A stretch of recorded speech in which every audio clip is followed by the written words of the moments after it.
आज के हमारे मुख्य अतिथि श्रीमद राजीव दीक्षित जी का स्वागत एवं माल्यार्पण करने हेतु मैं स्वास्थ्य कल्याण संस्थान के प्रबंध निदेशक डॉक्टर एस सरवानी से आग्रह करूंगा कि उनका माल्यार्पण कर उनका स्वागत करूंगा कि वे मुख्य अतिथि का माल्यार्पण कर उनका स्वागत करें, जो कि नर्सिंग कॉलेज के अध्यक्ष हैं।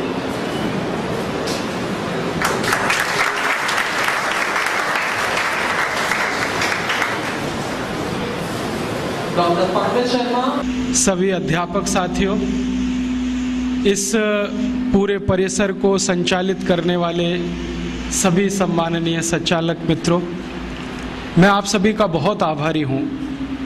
विशेष रूप से श्री कौशल किशोर जी का, जिन्होंने ये आयोजन किया और मुझे आपसे भारत और यूरोप की चिकित्सा पद्धतियों के बारे में बात करने का समय दिया। पिछले कुछ वर्षों से मैं भारत और यूरोप दोनों का अध्ययन करने का प्रयास कर रहा हूँ। लगभग मुझे 10-12 वर्ष हो गए। इन 10-12 वर्षों में भारत और यूरोप के बारे में जो भी कुछ अध्ययन करने की मैंने कोशिश की, उसके लिए कुछ दस्तावेज जुटाए, कुछ डॉक्यूमेंट्स इकट्ठे किए, और वो दस्तावेज सिर्फ भारत से ही नहीं, यूरोप के भी कई देशों से लिए। धीरे धीरे दस्तावेजों की संख्या लगभग 50,000 हो गई। उनका अध्ययन और अभ्यास करके मुझे जो समझ में आया वो मैं आपसे शेयर करना चाहता हूँ। हमारे भारत की जो चिकित्सा पद्धति है और यूरोप की जो चिकित्सा पद्धति है, दोनों में काफ़ी कुछ भिन्नता है। दोनों अलग अलग हैं, और ये भिन्नता जो है वो एक विशेष कारण से है, और वो कारण ये है कि भारत की जो प्रकृति है, भारत का जो पर्यावरण है, भारत का जो वातावरण है, वो यूरोप की प्रकृति, यूरोप के पर्यावरण और वातावरण से बिल्कुल अलग है। एक देश अगर पूर्व का है तो दूसरे पश्चिम के हैं। अगर गणित से कहें तो 180 डिग्री का अंतर है। ये जो भिन्नता है भारत में और यूरोप में, यही भिन्नता जीवन के हर क्षेत्र में है। भारत एक ऐसा देश है जिसको दुनिया में समशीतोष्ण जलवायु का देश माना जाता है। समशीतोष्ण का अर्थ होता है जहां ना ज़्यादा बहुत गर्मी पड़े, ना ज़्यादा बहुत सर्दी हो, ना ज़्यादा बरसात हो, जो भी कुछ हो वो सब समान हो।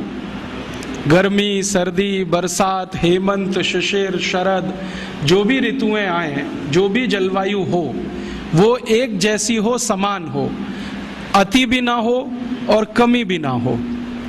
ऐसे देशों को समशीतोष्ण कहा जाता है। भारत के बारे में दुनिया के सभी जो विशेषज्ञ हैं मौसम विज्ञान के, वो मानते हैं कि ये समशीतोष्ण देश है। यूरोप के बारे में सभी मौसम विज्ञानी कहते हैं कि यूरोप में 2 ही मौसम होते हैं, एक तो ठंड होती है और एक भयंकर ठंड होती है। ठंड का अर्थ है जब तापमान 0 डिग्री के आसपास हो या 0 से लेके 4-5 डिग्री के बीच में रहे। भयंकर ठंड का मतलब है जब तापमान 0 से नीचे हो और -20 डिग्री सेंटीग्रेड तक हो। कभी कभी तो कुछ देश ऐसे हैं जैसे डेनमार्क, नॉर्वे, वहाँ -40 डिग्री सेंटीग्रेड भी हो जाए। अब जरा सोचिए, कोई देश ऐसे जहाँ पर न्यूनतम तापमान -40 हो जाए और कोई देश ऐसा जहाँ का अधिकतम तापमान +50 हो जाए, तो दोनों में जमीन आसमान का अंतर होगा। आपका शरीर जो है ना, वो तापमान के हिसाब से अपने आप को बदलता है, या शरीर की कुछ प्रणालियां ऐसी हैं जो शरीर को तापमान के हिसाब से व्यवस्थित करती रहती हैं। यूरोप के लोग एक ऐसे क्षेत्र में रहते हैं जहां बहुत सर्दी का उन्हें सामना करना पड़ता है, और सर्दी भी ऐसी होती है जिसमें 3-3 महीने लगातार बर्फ गिरती रहे, बर्फ सड़कों पर जमा रहे, खेतों में बर्फ पड़ी रहे, तालाबों में बर्फ ही बर्फ दिखाई दे, छतों पर बर्फ हो, गलियों में बर्फ हो, नालियों में बर्फ हो, हर जगह बर्फ। और वहां की सरकार का 3-4 महीने तक तो मुख्य कार्यक्रम ही ये है बर्फ को सड़कों से हटाना। उसके लिए बड़े बड़े बुलडोजर होते हैं, वो बुलडोजर रात दिन एक ही काम करते हैं। यूरोप में कभी भी आप जाएंगे तो सभी घरों में लगभग 2 दरवाजे होते हैं, एक तो सड़क पर खुलता है और एक छत पर खुलता है। ये सड़क वाला दरवाजा जब बंद हो जाता है तो छत वाला दरवाजा इस्तेमाल किया जाता है। कब बंद होता है? कभी कभी यूरोप में इतनी बर्फ पड़ जाती है कि सड़क पर दरवाजे की कुल ऊंचाई के बराबर बर्फ जम जाती है। गाड़ियां जो होती है ना, कारें, वो बर्फ के नीचे दब जाती हैं, फिर उनको निकालना बड़ा मुश्किल है, और निकल आई तो स्टार्ट होना और भी मुश्किल है। ऐसे हाल उनके हर साल होते हैं। आप थोड़ी कल्पना करो, आप तो जयपुर में रहते हो, कभी कभी जयपुर का तापमान 0 डिग्री के आसपास आ जाता है। जब चुरू का तापमान 0 के आसपास हो तो जयपुर भी लगभग वैसा ही हो जाता है। आप जरा सोचो क्या हाल होता है। 15 दिन तक हमारे देश में कोई काम ही नहीं होता है, कभी कभी 20 दिन हो जाते हैं। जब भारत के कुछ पूर्वी और उत्तरी इलाकों का तापमान 5 डिग्री, 4 डिग्री, 6 डिग्री के आसपास आ जाए, हवाई जहाज उड़ना बंद कर देते हैं। 20-25 दिनों तक फ्लाइट्स कैंसिल होती हैं या पोस्टपोन होती रहती है। इतना फॉग होता है कि कुछ दिखाई नहीं देता है, 1 मीटर आगे का कुछ पता नहीं चलता है। गाड़ियां चलाना मुश्किल हो जाता है, हाईवे पर जाना मुश्किल हो जाता है। सरकार के कार्यालयों में काम करने वाले कर्मचारियों की संख्या आधी से भी कम हो जाती है। स्कूल कॉलेजों की उपस्थिति घट जाती है। घरों में मैंने देखा है कि सब काम ठप पड़ जाते हैं। बस एक कोयले की अंगीठी जलाओ या हीटर जलाओ, उसके चारों तरफ बैठकर तापते रहो और भगवान से प्रार्थना करते रहो कि ये ठंड कब जाए कब जाए। ये तो थोड़े समय के लिए होता है भारत में, मुश्किल से 15-20 दिन, तब हमारा ये हाल हो जाता है। तो जरा यूरोप की कल्पना करो जहां महीनों महीनों यही हाल होता है। ये भिन्नता है हमारे में और यूरोप में, और ये भिन्नता किसी मनुष्य की बनाई हुई नहीं है, प्रकृति की दी हुई है, प्रकृति की पैदा की हुई भिन्नता है। एक और भिन्नता है, हमारे भारत के बारे में सारी दुनिया के मौसम विज्ञानी एक बहुत बड़ी बात करते हैं, जो शायद आप जानते हो तो अच्छा है, नहीं तो हमेशा याद रखें इसको। दुनिया के सभी मौसम विज्ञानी कहते हैं कि पूरी दुनिया में, पूरे विश्व में 16 तरह की जलवायु है, 16 तरह के मौसम है। इनको तकनीकी भाषा में 16 क्लाइमेट जोन्स कहा जाता है। और सारे मौसम विज्ञानी कहते हैं कि दुनिया में 200 देश हैं, इनमें अलग अलग ये 16 तरह की जलवायु है या 16 तरह के मौसम है, लेकिन भारत अनोखा ऐसा देश है जहां सारी की सारी 16 जलवायु एक साथ मिलती है। हाँ, और भारत को छोड़ दुनिया के मौसम विज्ञानी कहते हैं कि मौसम के हिसाब से, पर्यावरण और प्रकृति के हिसाब से दुनिया में कोई विशेष देश है, यूनिक है, तो वो ये भारत देश है। ये क्लाइमेट जोन्स पता है कैसे होते हैं? टेम्परेचर के हिसाब से फिक्स किए जाते हैं। एक टेम्परेचर मान लिया 0 डिग्री से 10 के बीच में, दूसरा मान लिया 10 से 20 के बीच में, तीसरा 20 से 30 के बीच में, चौथा फिर उसके आगे, फिर 0 के नीचे। इस तरह से फिक्स किए गए हैं क्लाइमेट जोन्स। तो सब मौसम विज्ञानी कहते हैं कि भारत में लगभग सभी तरह के क्लाइमेट जोन्स हैं। और इसको मूर्त रूप में मैं कहूं, ये तो अमूर्त बात हुई, कुछ मूर्त बात अगर कहूं तो अगर आप भारत में अफ्रीका के रेगिस्तानी जलवायु को देखना चाहें तो राजस्थान के जैसलमेर में आ जाइए, आपको अफ्रीका का रेगिस्तान वहां दिखाई दे जाएगा। अगर आप भारत में स्विट्जरलैंड की बर्फ गिरती हुई देखना चाहें तो जम्मू कश्मीर में चले जाइए, उत्तरांचल में चले जाइए, आपको वो दिखाई दे जाएगा। अगर आप इस भारत में धूल भरी आंधियां जो कभी चला करती हैं ब्राजील में, मैक्सिको में साल के कुछ महीने, वो देखना चाहें तो उत्तर और मध्य भारत के बहुत सारे स्थानों पर दिखाई दे जाएंगे। जो आप भारत में भयंकर बारिश का कोई क्षेत्र देखना चाहें, जैसे अमेज़न के आसपास का है लैटिन अमेरिका में, तो वो भारत में आपको कर्नाटक में मिलेगा, गोवा में मिलेगा, जहां साल में 8 महीने बारिश होती रहती है। और साल के 3 महीने तो ऐसी बारिश होती है कि पानी रुकता ही नहीं है। कर्नाटक में एक इलाका है जिसको कुर्ग कहते हैं, वहां 3 महीने बारिश ऐसी होती है कि रुकेगी नहीं, हल्की हो जाएगी, तेज हो जाएगी, हल्की हो जाएगी, तेज हो जाएगी। ऐसा ही वातावरण ब्राजील में है, मैक्सिको में है, अमेज़न नदी के आसपास के जो जंगल है ना, जिनको रेन फॉरेस्ट कहा जाता है दुनिया में, वो अगर भारत में देखना हो तो गोवा है, कुर्ग है कर्नाटक का, थोड़ा बहुत इलाका हो तो चेरापूंजी चले जाओ, बंगाल आसाम के आसपास आ जाओ। और अगर भयंकर सूखे वाला देखना हो, जहां साल में 2 इंच भी बारिश ना हो, तो वो देखना हो तो गुजरात चले जाओ। कच्छ नाम का एक जिला है जहां मुश्किल से 2 इंच बारिश होती है। वैसे तो राजस्थान में भी कुछ जिले हैं, लेकिन इस बार उन्होंने रिकॉर्ड तोड़ दिए 100 साल पुराने। मैं कहना यह चाहता हूं कि कोई भी मौसम आपको देखना है तो भारत में उपलब्ध है। मैं पिछले 7-8 वर्षों से राजस्थान आता हूं। थोड़ा माइक्रो लेवल पे मैंने देखा तो भारत के सारे मौसम राजस्थान में भी उपलब्ध है। भयंकर ठंड, चुरू जिंदाबाद, भयंकर गर्मी, उसके लिए भी चुरू जिंदाबाद, +50 चला जाएगा। बहुत बारिश देखनी हो तो कोटा और आसपास देख लो, बिल्कुल सूखा देखना हो तो जैसलमेर और बीकानेर की तरफ चले जाओ। माने भारत तो दुनिया में और भारत में राजस्थान, ये है कुछ हमारे देश के बारे में अलग बात जो यूरोप में नहीं है। यूरोप में कोई 2 देश ऐसे नहीं है जहां पर एक साथ आपको सभी मौसम दिखाई दें।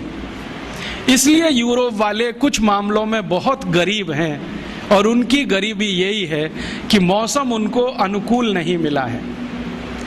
अब मौसम की प्रतिकूलता है वहां पर, भयंकर प्रतिकूलता है। उसी प्रतिकूलता में वो बेचारे हजारों साल से जिंदा हैं, तो उनको जिंदा रहने के लिए 2 तरह के संघर्ष करने पड़ते हैं। एक तो मौसम के साथ, जलवायु के साथ, दूसरा अपनी जिंदगी को टिकाए रखने के लिए, चलाए रखने के लिए। भारतवासी इस मामले में भाग्यशाली हैं कि उनको मौसम के साथ कोई बड़ा संघर्ष नहीं करना पड़ता ज्यादा। यहां तो बड़ा संघर्ष जिंदगी को चलाए रखने का ज्यादा है। यूरोप के जिन नागरिकों को हजारों साल से मौसम से लड़ना पड़ रहा है, वो लोग भी वैसे ही हो गए हैं जैसे उनका मौसम है। उनका मौसम माने ठंडा और भयंकर ठंडा, ऐसे ही वो लोग हैं, बर्फ जैसे ही हो गए। मैंने एक बार मेरे ऊपर एक छोटा सा प्रयोग किया था। बर्फ की 4 सिल्लियां मंगाई और चारों तरफ लगा के मैं बीच में बैठ गया। थोड़ी देर के बाद मैंने महसूस किया कि मेरा शरीर बर्फ जैसा ही होता जा रहा है। पैर के घुटने एकदम कड़क हो गए, पांव की उंगलियां कड़क हो गई, हिलाना भी मुश्किल, हाथ पैर की उंगलियां कड़क हो गई। फिर मैंने कहा थोड़ी देर लेट के देख लो, तो लेट गया तो सिर ऐसा ठंडा हो गया जैसे लगे कि बर्फ बांध दी हो किसी ने सिर पर। तब मैंने महसूस किया कि मैं तो 1 घंटे में परेशान हो गया बर्फ की सिल्लियों के बीच में बैठकर और लेटकर। बेचारे यूरोप वालों का सोचो, जो हजारों साल से बर्फ चारों तरफ है और उसी में बैठ रहे हैं, लेट रहे हैं, और वही उनकी जिंदगी है। थोड़ा आगे बढ़ें। भारत की और यूरोप की भिन्नताओं में से एक भिन्नता और है कि यूरोप में चूंकि बर्फ बहुत है, ठंडी बहुत है, इसलिए सूर्य का प्रकाश बहुत अधिक नहीं है वहां पर। भारत एक ऐसा देश है जिसको भगवान ने ऐसा कोई वरदान दे रखा है जहां हर दिन सूर्य का प्रकाश होता है। इस देश में साल में मुश्किल से 2 या 3 दिन ऐसे जाते हैं जब सूर्य ना दिखाई दे, लेकिन सूर्य की तपन बराबर रहती है, आंच बराबर महसूस होती है। सूर्य नहीं दिखे तो बात अलग है, उसकी गर्मी का एहसास हम बराबर कर सकते हैं। यूरोप में ऐसा नहीं होता। यूरोप में कई कई महीने ऐसे होते हैं जब सूर्य ही दिखाई नहीं देता, और जिस दिन उनको सूर्य दिख गया उस दिन वो पागल हो जाते हैं सबके सब। हाँ, और वही दिन उनका संडे हो जाता है, सूर्य का दिन, और उस दिन वो एक दूसरे को गुड मॉर्निंग कहने लगते हैं, क्योंकि आज की सुबह बहुत अच्छी है, क्योंकि सूर्य दिख गया। भारत में every morning is good morning, हजारों साल से है, अगले हजारों साल रहने वाला है। तो यहाँ सूर्य का प्रकाश भरपूर है, यूरोप में बहुत ही कम है। अगर आप ग्रीनलैंड की तरफ चले जाएं तो वहाँ तो ऐसी बुरी हाल है, 8 महीने 9 महीने सूर्य लगातार दिखने को मिलेगा ही नहीं, इतना बुरा हाल है उस इलाके का। अब आप जरा थोड़ा गंभीरता से सरल बातें समझने की कोशिश करो। जिस देश में सूर्य का प्रकाश भरपूर होगा वहां पर पेड़ पौधों की प्रजातियां बहुत होंगी, और जिस देश में सूर्य का प्रकाश ही नहीं होगा वहां जमीन में से कुछ घास का तिनका भी पैदा नहीं होगा। आप जानते हैं, भूमि में कितना भी अच्छा बीज डालो, कितनी भी अच्छी खाद लगाओ, कितना भी सुंदर से सुंदर व्यवस्था करो उसकी, और कितनी भी अच्छी व्यवस्था करो पानी की, लेकिन जो सूर्य का प्रकाश नहीं हो और गर्मी ना मिले तो बीज में से अंकुरण नहीं होता। यूरोप की कल्पना करो, जहां खेतों में महीनों महीनों बर्फ जमी रहे, वहां तो घास का तिनका भी नहीं उग सकता।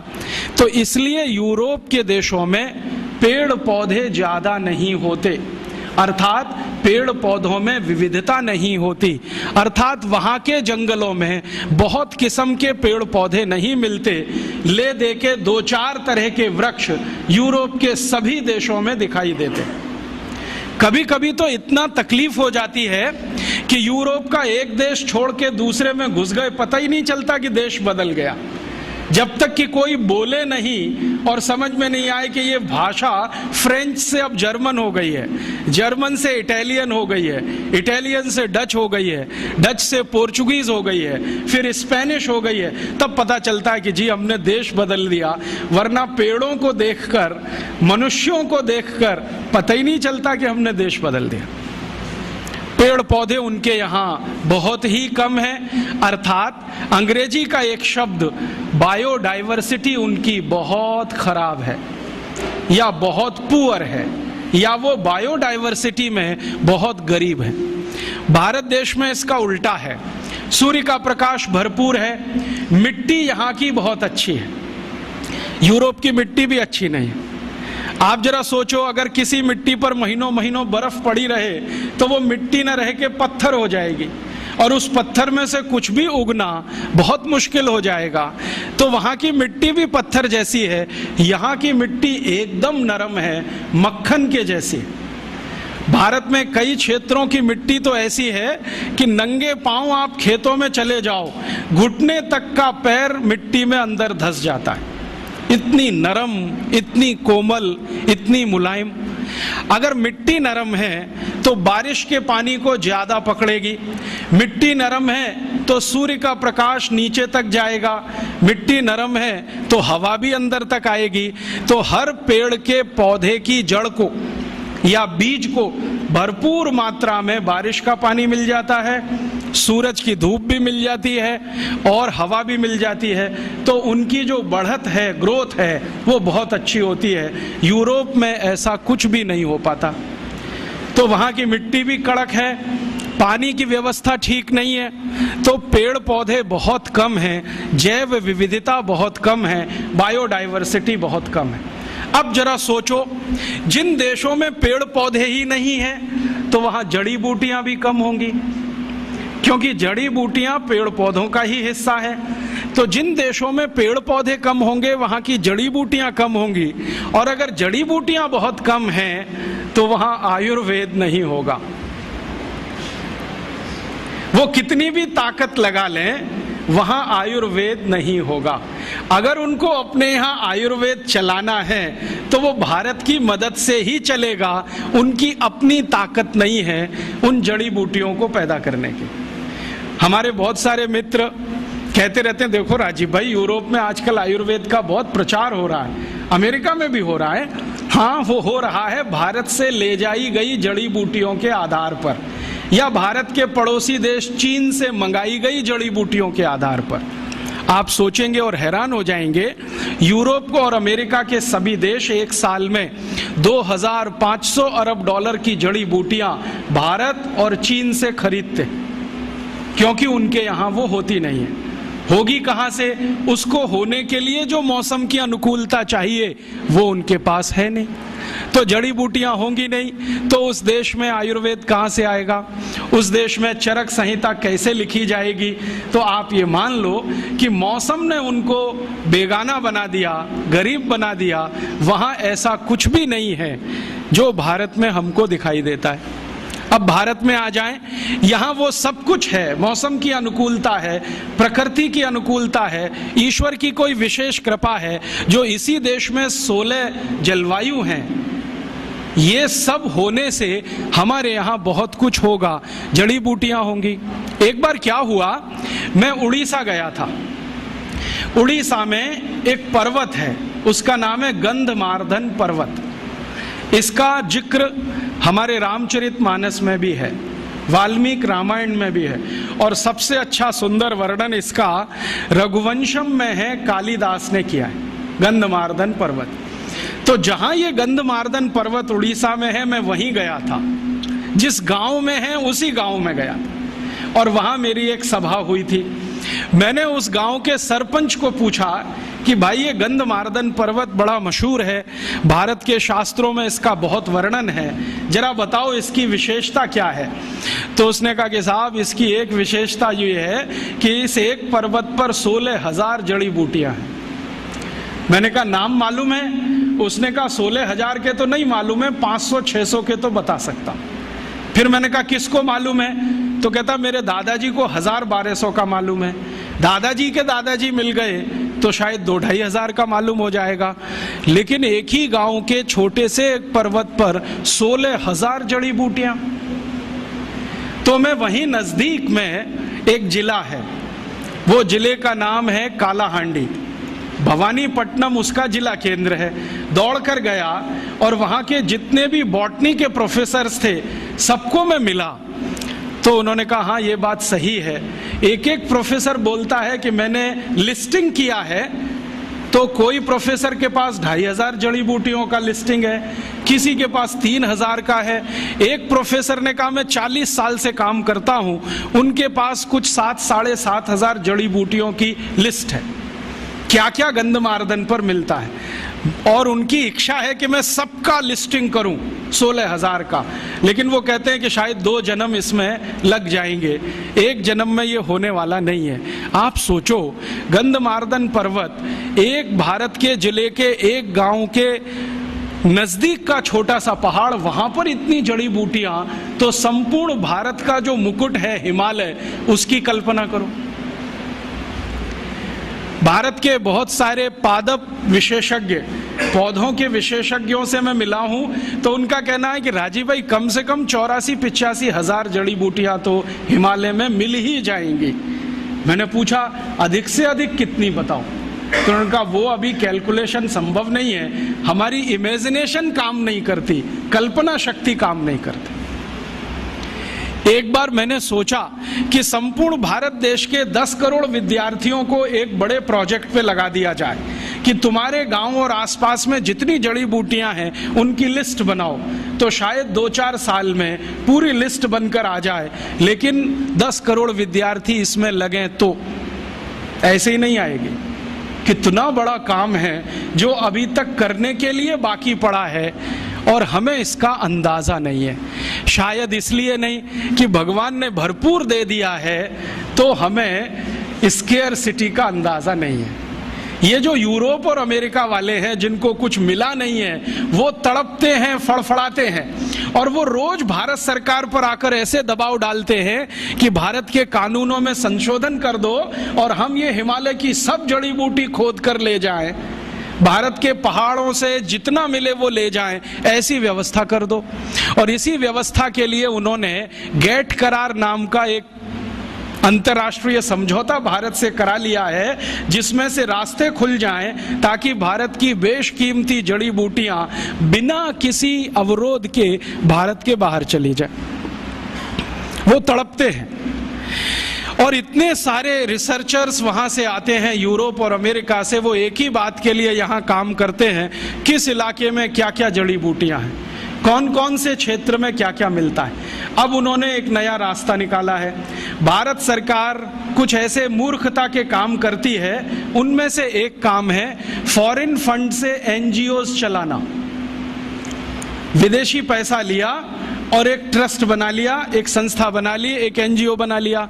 तो ये जो विदेश में बैठे हुए लोग हैं ना, वो उन एनजीओज को थोड़ा डोनेशन देते हैं और कहते हैं बताओ तुम्हारे इलाके में क्या क्या है। ये मूर्ख लोग यहाँ थोड़े पैसे के लालच में सूची की सूचियां बनाते हैं और यूरोप और अमेरिका को भेजते जाते हैं कि यहाँ ये है, यहाँ ये है, यहाँ ये है, और उनको ये धीरे धीरे पता चल रहा है और धीरे धीरे वो भारत सरकार की बाहों उमेट रहे हैं। चीन इस मामले में थोड़ा होशियार है। चीन की सरकार अपनी जड़ी बूटियों के क्षेत्र में विदेशियों को प्रवेश नहीं करने देती है। वो कहते हैं जो रिसर्च करेंगे वो हम करेंगे, परिणाम भी हम पहले जानेंगे, जरूरत पड़ेगी तो तुम्हें बताएंगे, नहीं तो जरूरी नहीं है कि तुम्हें सभी परिणाम बताएं। वो थोड़े होशियार हैं। हमारे देश के नेता उनसे थोड़े ज्यादा मूर्ख हैं। किसी भी विदेशी को बुलाएंगे, आओ दरवाजा खुला है, जो तुम्हें चाहिए सब लूट के ले जाओ। जैसे वो जहांगीर था ना 400 साल पहले, ईस्ट इंडिया कंपनी को दरवाजा खोल के बुला लिया, वही जहांगीरों के मानस पुत्र आज भी इस देश में है। आ जाओ, किसी का भी स्वागत है। भारत एक धर्मशाला है, सराय जैसा है। हमने ग्लोबलाइजेशन कर दिया, लिबरलाइजेशन कर दिया, जो तुम्हें चाहिए सब ले जाओ। अब मुश्किल क्या हो रही है कि जब बहुत रेयर माने बेशकीमती जड़ी बूटियों पे कहीं काम होता है तो पता चले वो भारत में नहीं है, कनाडा में है, पता चले भारत में नहीं है, जर्मनी में है, पता हुआ भारत में नहीं है, अमेरिका में है। और उनके जर्नल्स जब आते हैं तो वो पता करते हैं, हमको जानकारी देते हैं कि हमने तो इस पर पेटेंट ले लिया, और हम यहाँ ठगे से बैठे हुए रह जाते हैं। अमेरिका ने हल्दी पर पेटेंट करा लिए, नीम पर पेटेंट करा लिए, काली मिर्च पर पेटेंट करा लिए, जीरे पर करा लिए, अजवाइन पर करा लिए, और तो और इडली बनाने के प्रोसेस पर पेटेंट हो गए, सांभर बनाने के प्रोसेस पेटेंट हो गए। हम यहाँ ठगे ठगे से देख रहे हैं। अखबारों में खबर आती है तो पता चलता है। इससे सिद्ध क्या होता है, भगवान का दिया हुआ हमारे पास सब कुछ है, लेकिन हमने उसको ध्यान देना बंद कर दिया, बेदरकारी किया। उनके पास कुछ नहीं है तो वो एक एक छोटी छोटी बात के लिए तरसते हैं।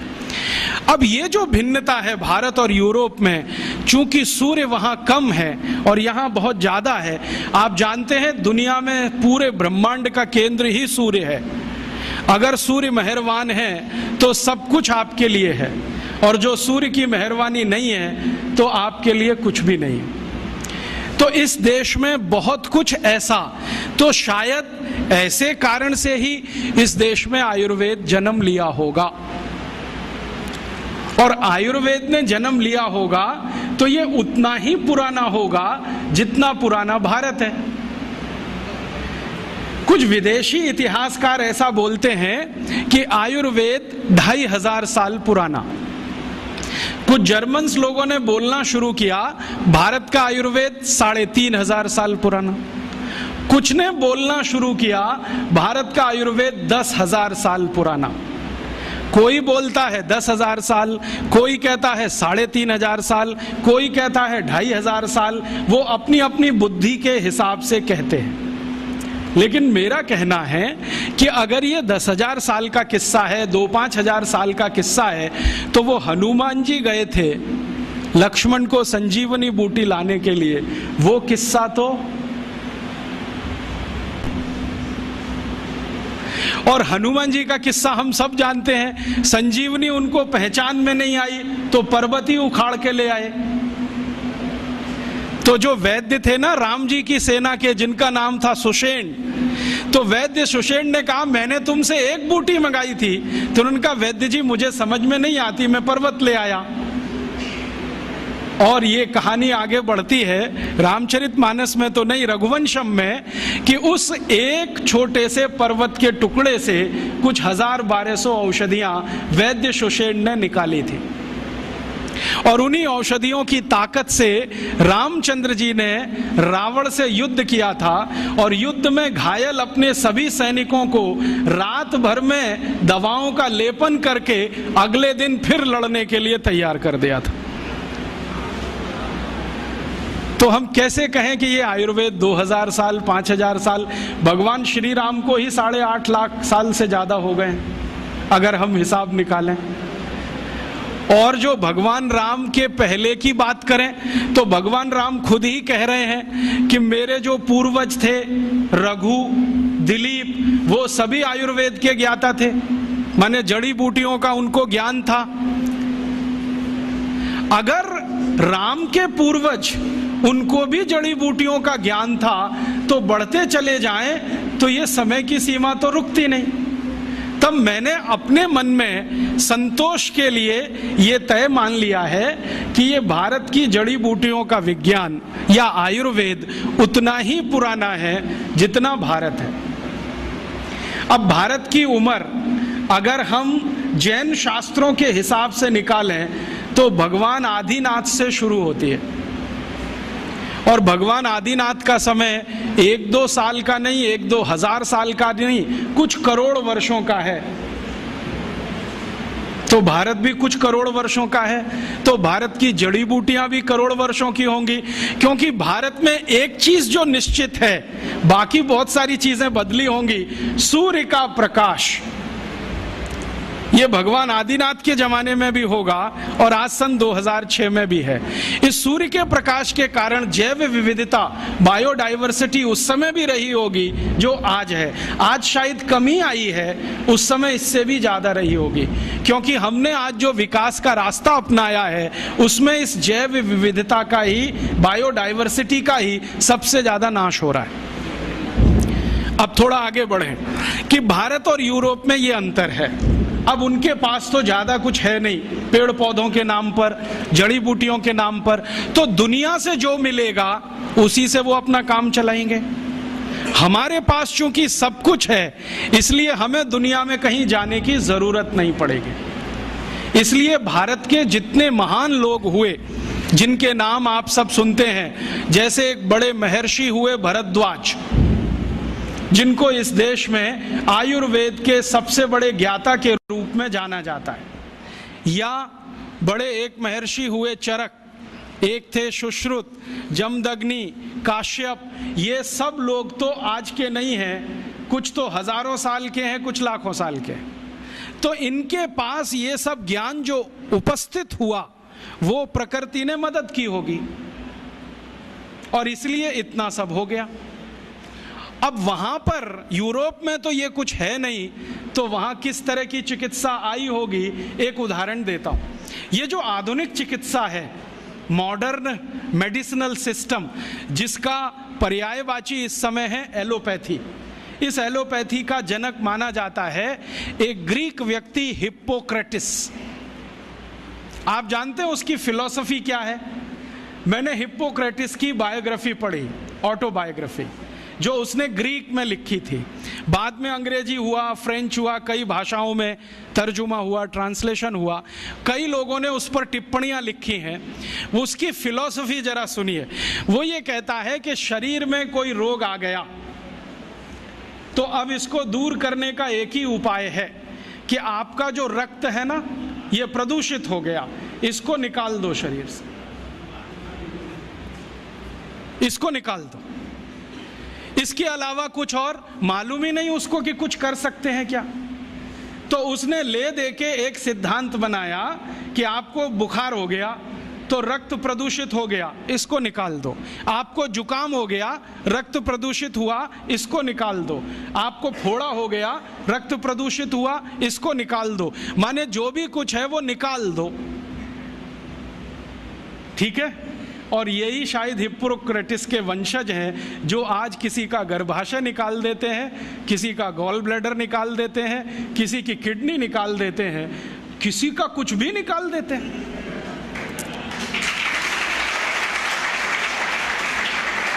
और निकालने के पहले हमको कन्विंस करते हैं, देखो ये तो बेकार है, इसमें अब रखा क्या है। अगर गर्भाशय बेकारी होता तो भगवान ने क्यों दिया? गॉल ब्लैडर बेकारी होता तो ईश्वर ने क्यों दे दिया? किडनी बेकारी है तो ये क्यों है हमारे शरीर में? अगर सब कुछ ही बेकार है तो ये शरीर को ही काट काट के फेंक दो, इसको रखने की क्या जरूरत है? ये सब हिप्पोक्रेटिस के पुत्र हैं, उसी को अपना वंशज मानते हैं। हिप्पोक्रेटिस क्या कहता था? कुछ बीमारी हुई रक्त निकालो। वो तो बेचारा रक्त तक सीमित था, इन्होंने इतना विकास कर लिया है कि अब कुछ भी निकाल दो। मैं आपको एक सच्ची कहानी सुनाता हूं, ये हमेशा आप याद रखना। ये जो हिप्पोक्रेटिस ने विज्ञान बनाया, जिसको मॉडर्न एलोपैथिक सिस्टम कहते हैं, इस विज्ञान के शिकार दुनिया भर के लोग हुए, दुनिया भर के लोग। मैं आपको एक नाम सुनाता हूं जो जल्दी आपके समझ में आ जाए। अमेरिका के पहले राष्ट्रपति जॉर्ज वॉशिंगटन, मालूम है? ये बेचारे बड़े सीधे साधे व्यक्ति थे, बड़े मेहनती थे। इन्होंने अमेरिका को इंग्लैंड की गुलामी से आज़ाद कराने में बहुत काम किया, बहुत काम किया। और अमेरिका की प्रजा ने उनके काम को देखते हुए उनको पहला राष्ट्रपति बनाया। अमेरिका की आज़ादी आई लगभग 1779 के आसपास और पहले राष्ट्रपति बने जॉर्ज वॉशिंगटन। आपको मालूम है जॉर्ज वॉशिंगटन की मृत्यु कैसे हुई? हिप्पोक्रेटिस सिद्धांत अपना के। क्या हुआ, वो जब राष्ट्रपति हो गए ना तो एक बार उनको बुखार आ गया, कुछ वायरल इन्फेक्शन हुआ होगा। तो वो तो हिप्पोक्रेटिस के पक्के चेले थे, उन्होंने कहा अरे मेरे गुरु ने कहा है कि रक्त प्रदूषित हो गया। तो अब बुलाया उन्होंने एक डॉक्टर को, कहा कि मेरे शरीर से दूषित रक्त निकालो। तो वो एक आया डॉक्टर और उनकी दोनों नसें काट गया, दोनों हाथ की नसें काट दी, लेफ्ट और राइट ये वाली। अब नसें कट गई तो खून भल भल भल भल निकलना शुरू, रात भर निकलता रहा। सवेरे वो डॉक्टर जब आया देखने के लिए तो जॉर्ज वॉशिंगटन मरे हुए मिले। ये कहानी है हिप्पोक्रेटिस सिद्धांत की। जॉर्ज वॉशिंगटन मर गए इस हिप्पोक्रेटिस के चक्कर में कि खून तुम्हारा खराब हुआ है, काट के निकाल दो। अब इनको पता तो है नहीं कि खून बनाना कैसा, काट के निकालना आता है। और ये तो मैंने एक कहानी सुनाई आपको, जॉर्ज वॉशिंगटन जैसे हजारों राजा यूरोप में, ग्रीस में इसी सिद्धांत के शिकार हुए। एक राजा था, बहुत पुरानी कहानी बताता हूँ, 4वीं शताब्दी की, क्लॉडियस रोम का, वो भी इसी चक्कर में मरा। उसको भी कुछ बुखार आया और उसके डॉक्टर ने आके नस काट दी उसकी, पैर की भी हाथ की भी, कि खून निकल जाने दो सारा, ये खून निकल गया तो अच्छा हो जाएगा। क्लॉडियस मर गया। डेमोस्थनीज एक बड़ा राजा, वो मर गया। एशुनियस मर गया। ऐसे एक नहीं 1,500-2 हजार से ज्यादा राजा इसी चक्कर में मर गए। ये है मॉडर्न एलोपैथिक सिस्टम। इसने सारी दुनिया को यह सिखाया है कि देखो साइंटिफिक यही है, जो भी है निकालो निकालो, खून है तो निकालो, किडनी है तो निकालो, गॉल ब्लैडर है तो निकालो, ऐसा ये सिस्टम है। अब भारत में क्या है? भारत में तो ये चलने वाला नहीं है और चलाने की ज़रूरत नहीं है, क्योंकि हमको अगर ये पता है कि बुखार आ गया तो बुखार आने का कारण हमें मालूम है, और अगर कारण मालूम है तो औषधि जिंदाबाद है। एक नहीं 84,000 औषधि है, कोई ना कोई काम करेगी उस पर। तो भारत में जब बुखार आता रहा तो औषधियाँ दी जाती रहीं, जड़ी बूटियाँ दी जाती रहीं और हम ठीक होते रहे। इसलिए हमको कभी काट पीट के रक्त निकालने की ज़रूरत नहीं पड़ी। हमने रक्त निकाला युद्ध के मैदानों में, ये नहीं कि ब्लेड काट के अपने ही शरीर से। और हमारे यहाँ किस तरह का सिस्टम रहा होगा। अभी तो आप पहले तो ये मानते थे, मेरे जैसे लोग जो आधुनिक शिक्षा में से पढ़कर निकले हैं, कि ये जो रामचरितमानस है या राम की कथा है ये सब कल्पना है। और हमारे देश में ये जो वामपंथी लोग हैं ना, लेफ्टिस्ट, वो बहुत चिल्लाते हैं इसमें क्या धरा है, ये तो सब कपोल कल्पना है। लेकिन अभी उन्हीं के मालिकों ने, यूरोप और अमेरिका के बड़े वैज्ञानिकों ने, जो नासा में काम करते हैं, उन्होंने सिद्ध किया है कि ये सब सत्य है। आपको मालूम है, थोड़े दिन पहले नासा ने कुछ फोटोग्राफ्स रिलीज किए और वो फोटोग्राफ्स भारत के भगवान श्री राम के बनाए हुए समुद्र सेतु के बारे में हैं। मेरे पास भी वो आए हैं। मेरा एक दोस्त नासा में काम करता है, उसने कहा मैं तुम्हें भी भेजता हूँ। बहुत सुंदर फोटोग्राफ्स हैं, सैटेलाइट से उतारे गए हैं, कैमरे से नहीं। और उन फोटोग्राफ से पता चलता है कि आज से इतने लाख वर्ष पहले श्री राम जी ने लंका जाने के लिए पुल बनाया था। वो पुल आज भी सुरक्षित है। बस इतना ही अंतर है कि पहले वो समुद्र के ऊपर था, अब समुद्र में नीचे है। नीचे कैसे चला गया? हो सकता है पिछले कुछ लाख वर्षों में 2-4 हजार बार सुनामी आ गया हो, और सुनामी आता है तो मंजिलों मंजिलों बिल्डिंग डूब जाती हैं, तो ये पुल भी डूब गया हो। लेकिन डूबने के बाद भी वो टूटा नहीं है, सुरक्षित है। और फोटोग्राफ्स बताते हैं और वो साफ दिख रहा है। मेरे पास दुर्भाग्य है कि एलसीडी प्रोजेक्टर नहीं आपको दिखाता, मेरे लैपटॉप में ये सभी फोटोग्राफ्स हैं। वो बताता है फोटोग्राफ्स कि पत्थर है ना, उनको कीलों से जोड़ा गया है। कीले होते हैं, और कीले इस मेटल के हैं जो लाखों साल में भी पानी में रह के क्षरण नहीं हुए। कहीं कहीं पत्थर के बीच में चूना लगाया गया है, वो साफ दिखता है। सीमेंट कहीं नहीं है, क्योंकि सीमेंट था भी नहीं। तो चूने और कीले से जोड़े हुए पत्थर अभी तक सुरक्षित हैं, टूटे नहीं है। और उससे भी बड़ी बात यह है कि उस पूरे पुल पर क्रैक नहीं है, कहीं भी एक क्रैक भी नहीं है। हम सीमेंट की अच्छी से अच्छी बिल्डिंग बनाते हैं और आरसीसी का लेंटर डालते हैं, 2-4 साल में ही क्रैक्स आ जाते हैं, लेकिन उसमें कोई क्रैक भी नहीं है। और उसकी एक और बड़ी विशेषता है कि वो पुल जो है ना, जेड शेप में है पूरा। जेड बनाते ना अंग्रेजी का, ऐसे है पुल। अभी जो पुल बनते हैं वो स्ट्रेट लाइन होती है, एक सीधी रेखा में दीवार खड़ी करते हैं तो डैम बन जाता है, वही पुल जैसा हो जाता है डैम की दीवार। वो जो है ना, ऐसे बनाया गया। क्यों? शायद इसलिए कि समुद्र के पानी का प्रेशर बहुत होता हो, तो उस प्रेशर को इक्वली डिस्ट्रीब्यूट करना हो, तो ये शेप सबसे अच्छा है। क्योंकि इसमें कई दीवार आ जाएंगी, हर दीवार पर प्रेशर डिस्ट्रीब्यूट हो जाएगा, तो उसकी लाइफ बढ़ जाएगी। इतनी अकल हिंदुस्तान के लोगों को आज से 8-8.5 लाख साल पहले थी। और जानते हैं इस पुल का डिजाइनर कौन? नल और नील, माने the great great construction engineer Nal और नील, दोनों ने बना दिया पुल। और अब नासा कहता है कि दुनिया को पुल बनाने की टेक्नोलॉजी शायद भारत से ही गई होगी, क्योंकि इसके पहले दुनिया में कोई पुल बना था, उसका कोई रिकॉर्ड नहीं मिलता। तो अब उस पुल पर से जाकर राम की सेना वापस आई। नल और नील और राम का एक संवाद है रघुवंशम में। नल नील कह रहे हैं कि हम पुल बना देंगे, आप परेशान मत होइए, पत्थर की मदद से बना देंगे। राम पूछ रहे हैं ये समुद्र के पानी में पत्थर तैरेंगे कैसे? उन्होंने कहा वो आपकी चिंता नहीं, हमारी है, क्योंकि हाइड्रोलिक्स हम समझते हैं, आप नहीं समझते। हाँ, वो ऐसे ही बोलते हैं। तो रघुवंशम में तो वो बराबर बात करते हैं। रामचरितमानस में तो सभी पात्र जो है ना, राम को भगवान मानते हैं, इसलिए बात ही नहीं करते। वाल्मीकि रामायण में, कंब रामायण में, रघुवंशम में सभी पात्र बराबर बात कर रहे हैं, क्योंकि वो सहयोगी हैं। तो वो राम को समझा रहे हैं कि इसकी चिंता आप मत करो, हम कर देंगे। राम पूछ रहे हैं तुम्हारे पास तकनीकी क्या है? तो उन्होंने कहा हम पहले नाव डुबोएंगे, पत्थर ले लेके नावों को डुबोएंगे, डूबते डूबते वो ऊपर तक आएगी, तब कंस्ट्रक्शन शुरू करेंगे। कितना दिन लगेगा?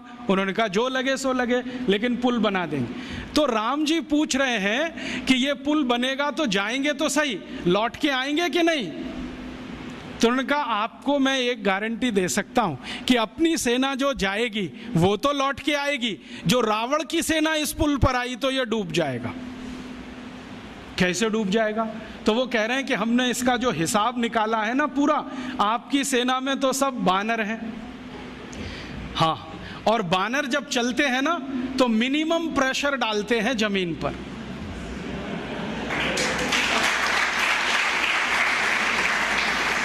आपने देखा है ना, उनके पंजे भगवान ने कुछ ऐसे बनाए हैं कि उनका जमीन पर पंजे का टिकना बहुत कम दबाव डालता है, और वो ऐसे अद्भुत ऊर्जा के मालिक हैं सब बानर कि जैसे ही पंजा टिका तुरंत जंप कर देते हैं, और वो कंटिन्यू जंप कर सकते हैं, 1 किलोमीटर तक कर सकते हैं, 2 किलोमीटर तक कर सकते हैं। तो नल नील कह रहे हैं कि हमने पुल का डिजाइन ऐसा रखा है कि ये बानर जंप करके तो निकल जाएंगे सबके सब, जो रावण की सेना आई तो ये डूब जाएगा, क्योंकि रावण की सेना में सब राक्षस हैं, राक्षस शरीर में भारी हैं, भारी होने के साथ दबाव ज्यादा डालते हैं, तो ये पुल टूट जाएगा, वो मर जाएंगे। इसलिए युद्ध में हम विजयी होंगे, हारने का चांस नहीं है।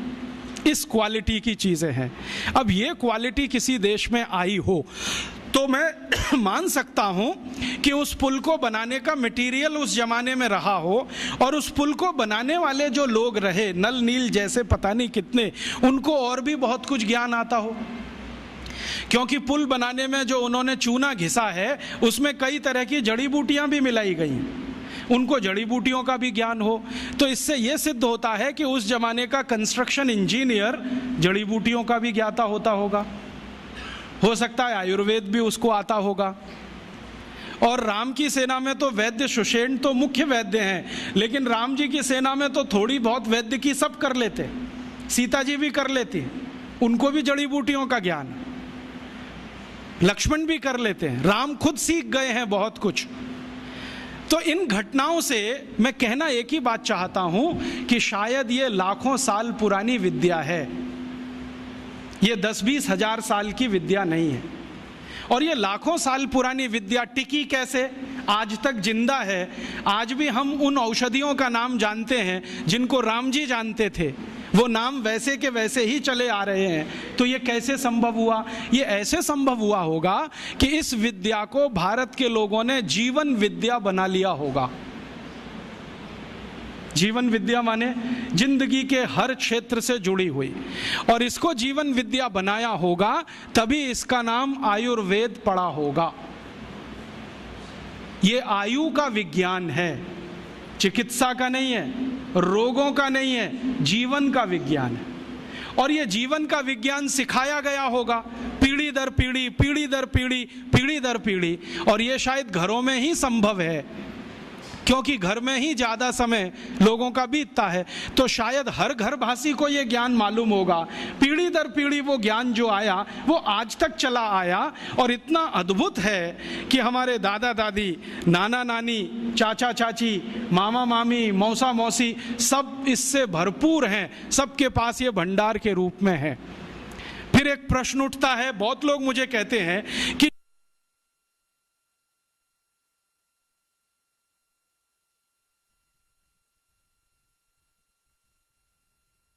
हमारे यहाँ लाखों साल ऐसे चला आया परंपरा से, तो पिछले 1000 साल में यह डूब कैसे गया? इसका महत्व कैसे कम हो गया? कारण क्या रहा इसका? इसका कारण एक कहानी है। अंग्रेज आ गए, अंग्रेजों से पहले फ्रांसीसी आए, उनसे पहले पुर्तगाली आए, पुर्तगालियों से पहले मुगल आए, उनसे पहले हूण आए, शक आए, सब ने लूटा इस देश को। और जो बाहर से आया हुआ लुटेरा होता है ना, उसका एक ही धर्म है कि वो यहाँ से जो भी कुछ है लूट कर ले जाए। और वो यहाँ से जो भी कुछ लूट कर ले जाए, उसके लिए आवश्यक है कि जिसका वो धन और संपत्ति है वो उसको लूटने के लिए छोड़े। तो हमने शायद ये लूटने के लिए छोड़ा होगा और उन्होंने इसको लूट लिया होगा। हमने इसको लूटने के लिए क्यों छोड़ा होगा? कोई तो कारण होगा इसके पीछे।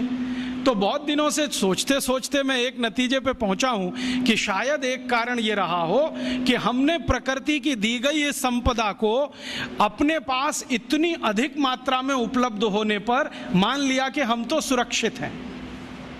जैसे घर में बहुत सारा धन धान्य हो ना तो गरीबी की कल्पना नहीं आती, घर में बहुत सारा पैसा हो ना तो बेरोजगारी की कल्पना नहीं आती, घर में सब कुछ भरा पूरा हो तो अभाव का जीवन क्या होता है पता ही नहीं है। तो यहाँ सब भरा पूरा था, हमें कल्पना ही नहीं थी कि एक दिन ये लुटते लुटते इतना कम हो सकता है कि हमारे लिए विदेशों से लाना पड़े।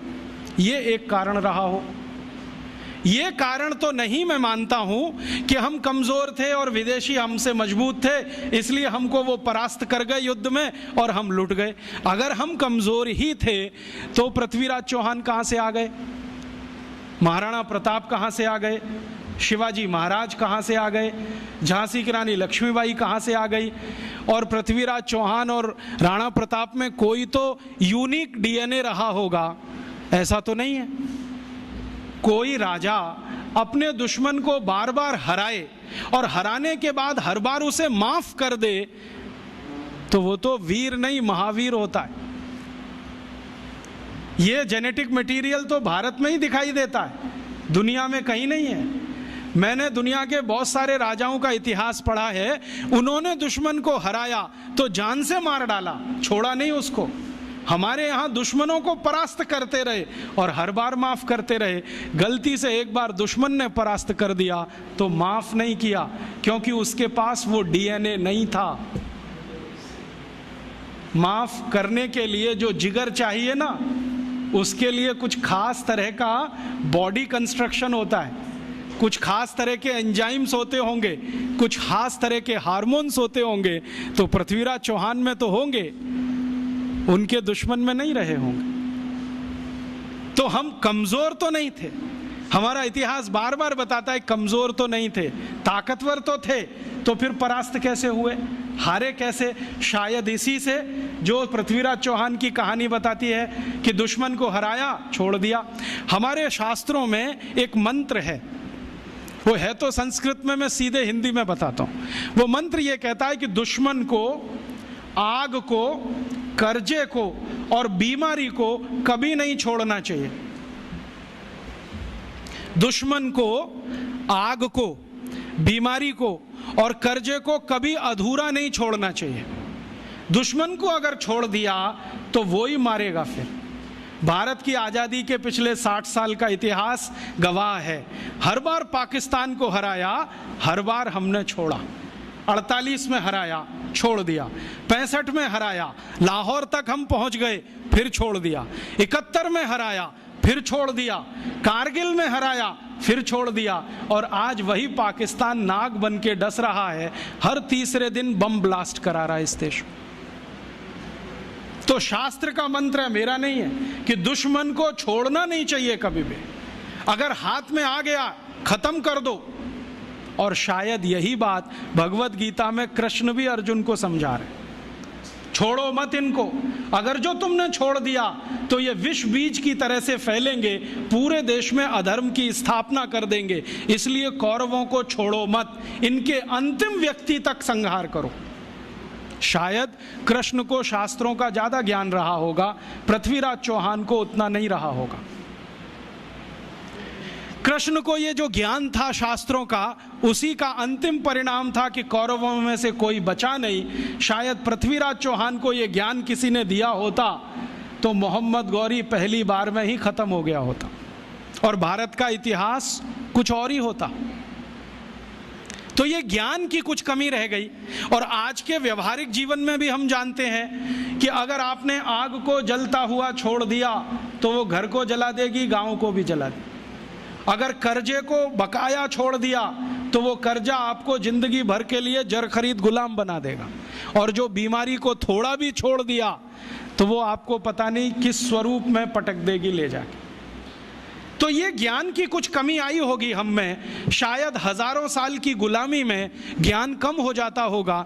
मेरे एक गुरु हैं जिनका नाम है श्री धर्मपाल, बहुत बड़े इतिहासकार हैं। वो बार बार मुझे ये कहते हैं कि देखो, जिस देश में गुलामी आ जाती है, जिस समाज में गुलामी आ जाती है, उस समाज का सब कुछ चला जाता है, उनका ज्ञान चला जाता है, उनकी परंपराएं चली जाती हैं, मान्यताएं चली जाती हैं, व्यवस्थाएं टूट जाती हैं, सब कुछ चला जाता है।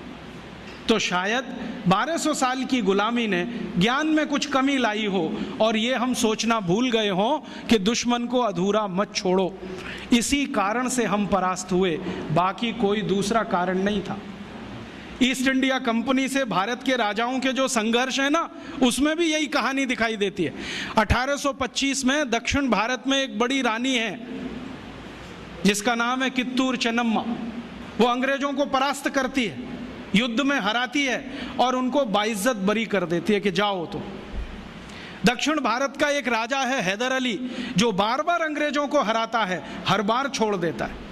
उसी का बेटा है टीपू सुल्तान, बार बार हराता है, छोड़ देता है, लेकिन एक बार टीपू सुल्तान हार जाता है तो अंग्रेज उसका मर्डर कर देते हैं, छोड़ते नहीं।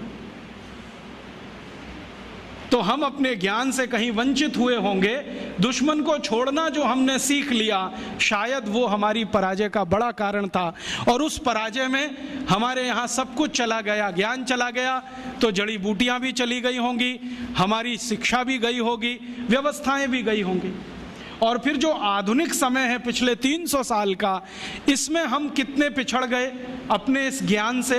ये ऐसे पिछड़ गए, मुझे भारत के एक वैज्ञानिक हुए बहुत बड़े व्यक्ति प्रोफेसर जगदीश चंद्र बोस की एक छोटी सी घटना आपको सुनानी है। आप जानते हैं प्रोफेसर बोस का काम क्या था? उन्होंने आधुनिक जगत में ये सिद्ध किया कि पेड़ पौधों में जीवन होता है, और उनकी इसी खोज पर उनको नोबेल पुरस्कार मिला। जब वो ये प्रयोग कर रहे थे कि पेड़ पौधों में जीवन होता है, तो उन्होंने अपने हाथों से लिखे हुए लेखों में ये कहा है कि मैंने मेरे घर में कुछ पौधे रखे, आधे आधे उनका बंटवारा किया, एक हिस्से में कुछ पौधे, दूसरे हिस्से में कुछ पौधे।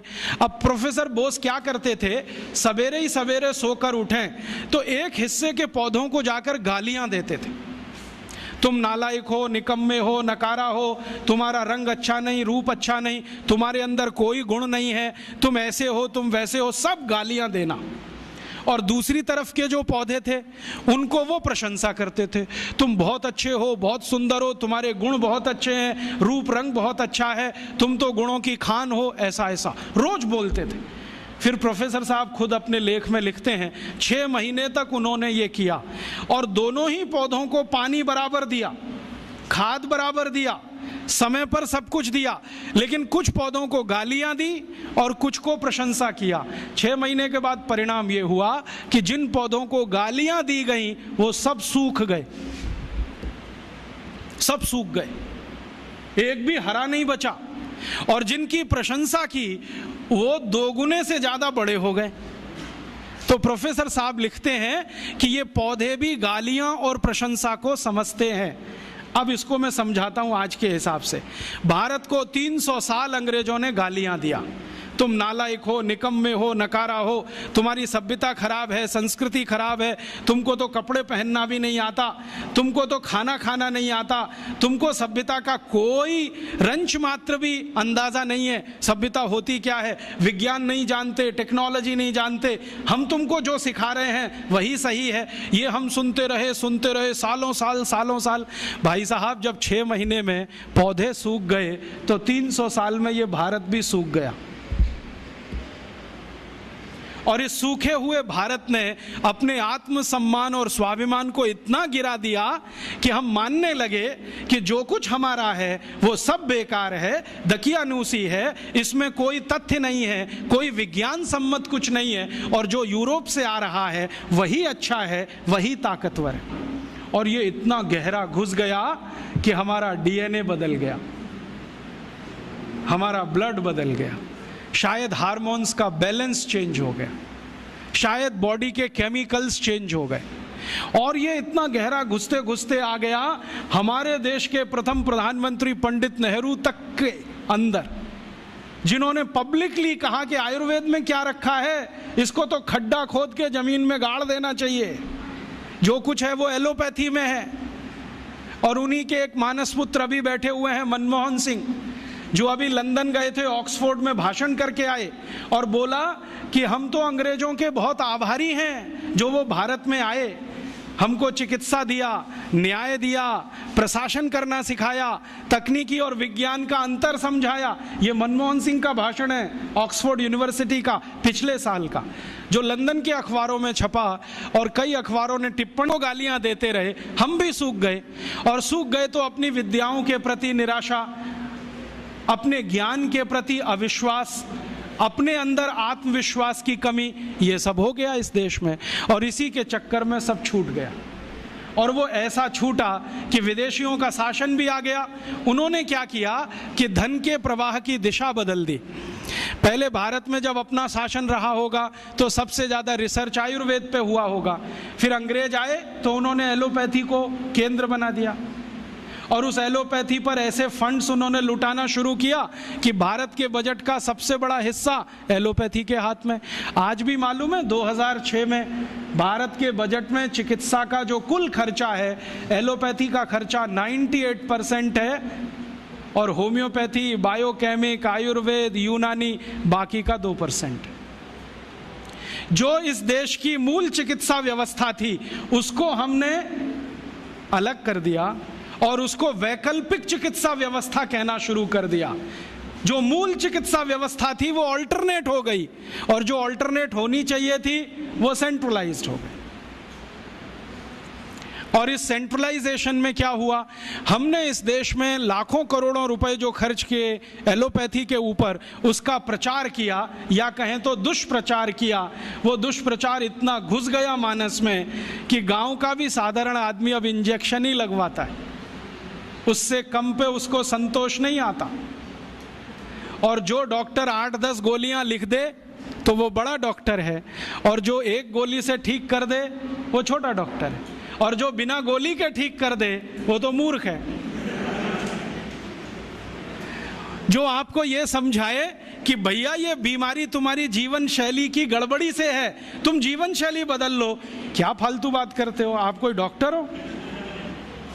और जो आपकी जीवन शैली की बीमारी में 20 गोलियां खिलाए, सवेरे 4 खाना गोली, दोपहर को 4 खाना, शाम को 4 खाना, गोली ही गोली खाना, रोटी मत खाना, रोटी की जगह गोलियां खाना, सब्जी मत खाना, जैसे सब्जी खाते हो ना वैसे गोलियां खाना, भर भर के हथेली, और कहना हम बहुत स्मार्ट हैं क्योंकि इतनी गोलियां खाते हैं, 500 रुपये फीस लेता है, उस डॉक्टर के पास जाते।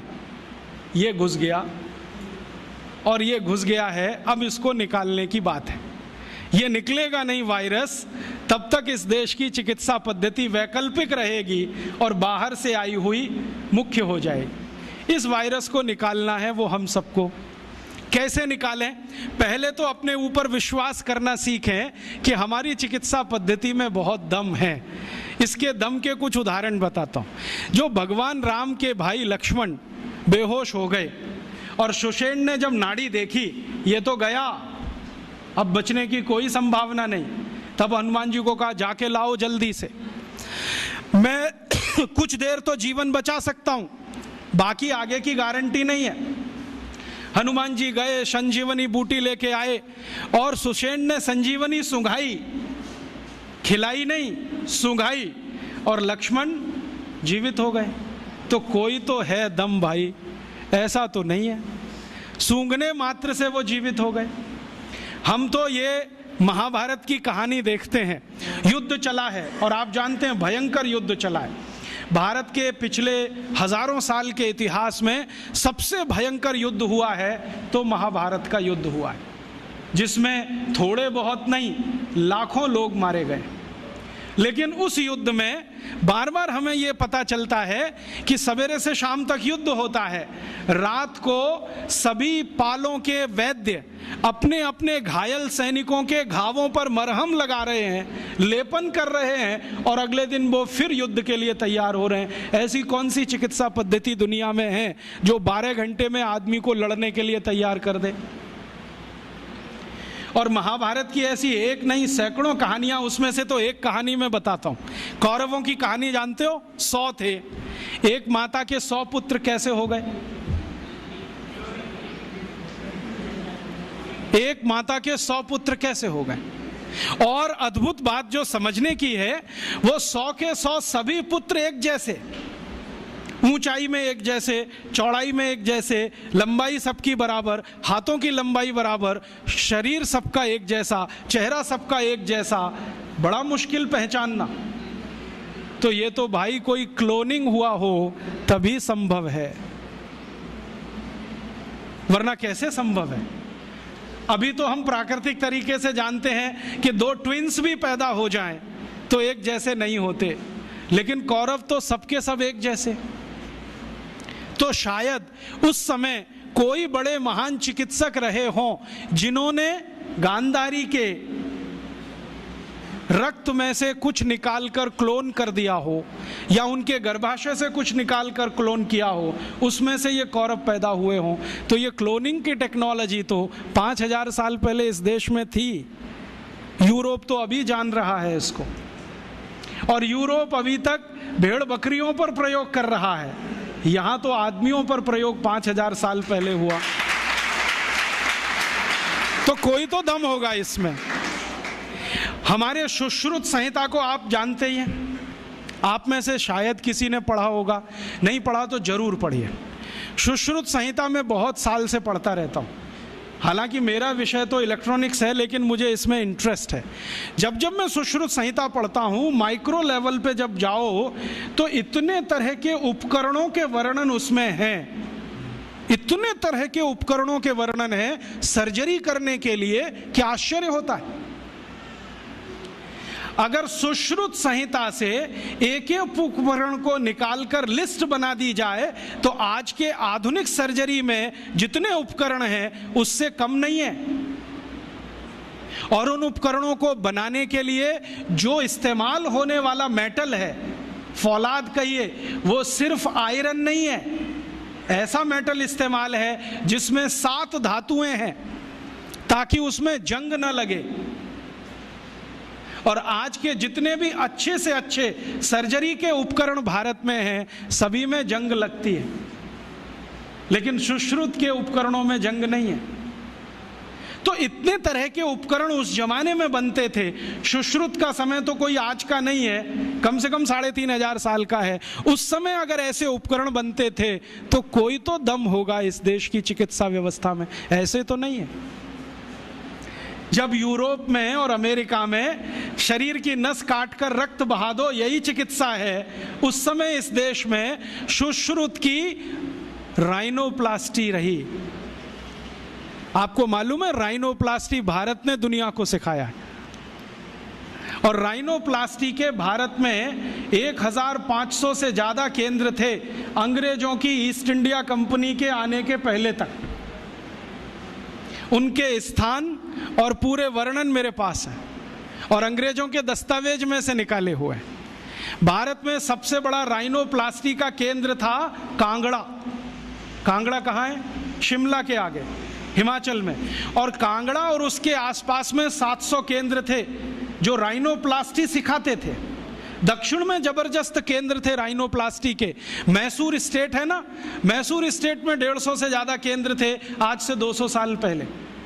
एक पुरानी कहानी है जो दस्तावेजी है, कल्पना की नहीं है। एक अंग्रेज अधिकारी था कर्नल कूट, वो हैदर अली से लड़ा। हैदर अली ने उसको परास्त किया। परास्त करने के बाद उसकी नाक काट दिया, क्योंकि हमारे राजा ज्यादा से ज्यादा यही करते थे, गला नहीं काटते थे, नाक काट दिया, कान काट दिया। क्यों?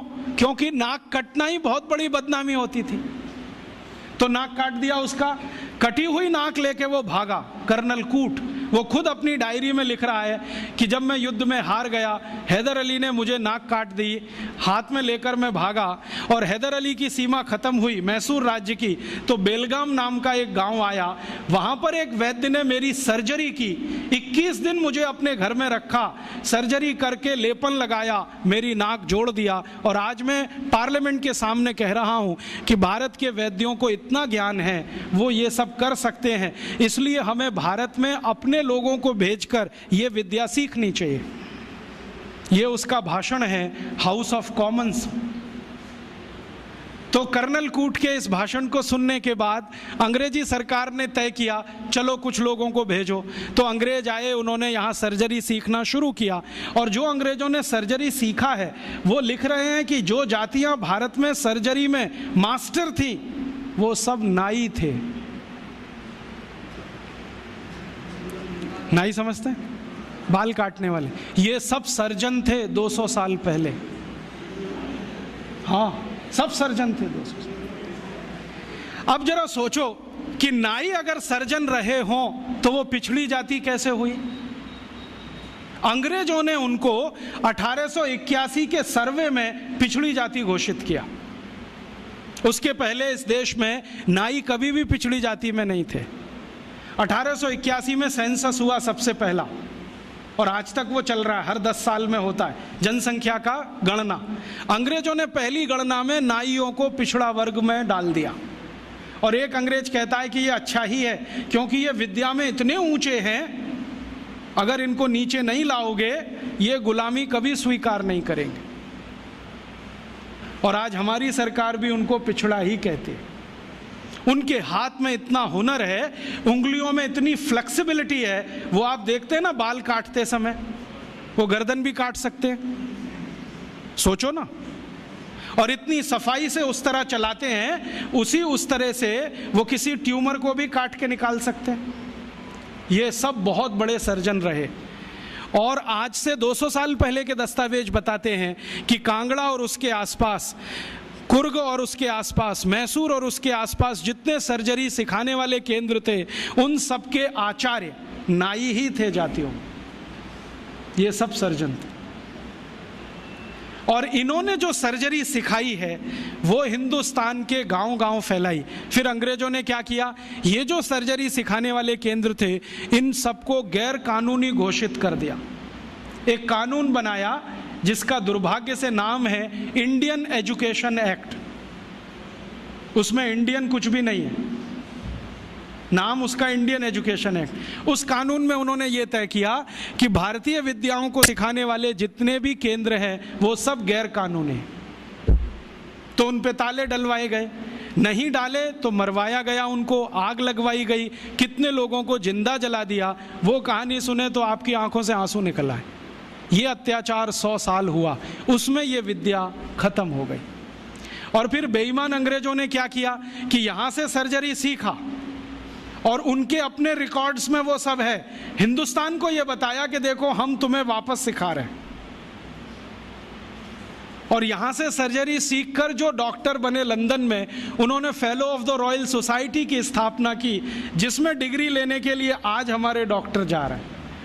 और उस प्रमाण पत्र को लाके दरवाजे पे बड़ा टांगते हैं। मैं देखो FRS, उसमें शहद लगा के चाटो तो विटामिन C भी ना मिले। ये स्थिति है, इतना उलट गया सब कुछ। सर्जरी में ये था, मेडिसिन में इससे अद्भुत था भारत। और मेडिसिन में अद्भुत होने का कारण है विशेष किस्म की दवाएं यहाँ पर हैं।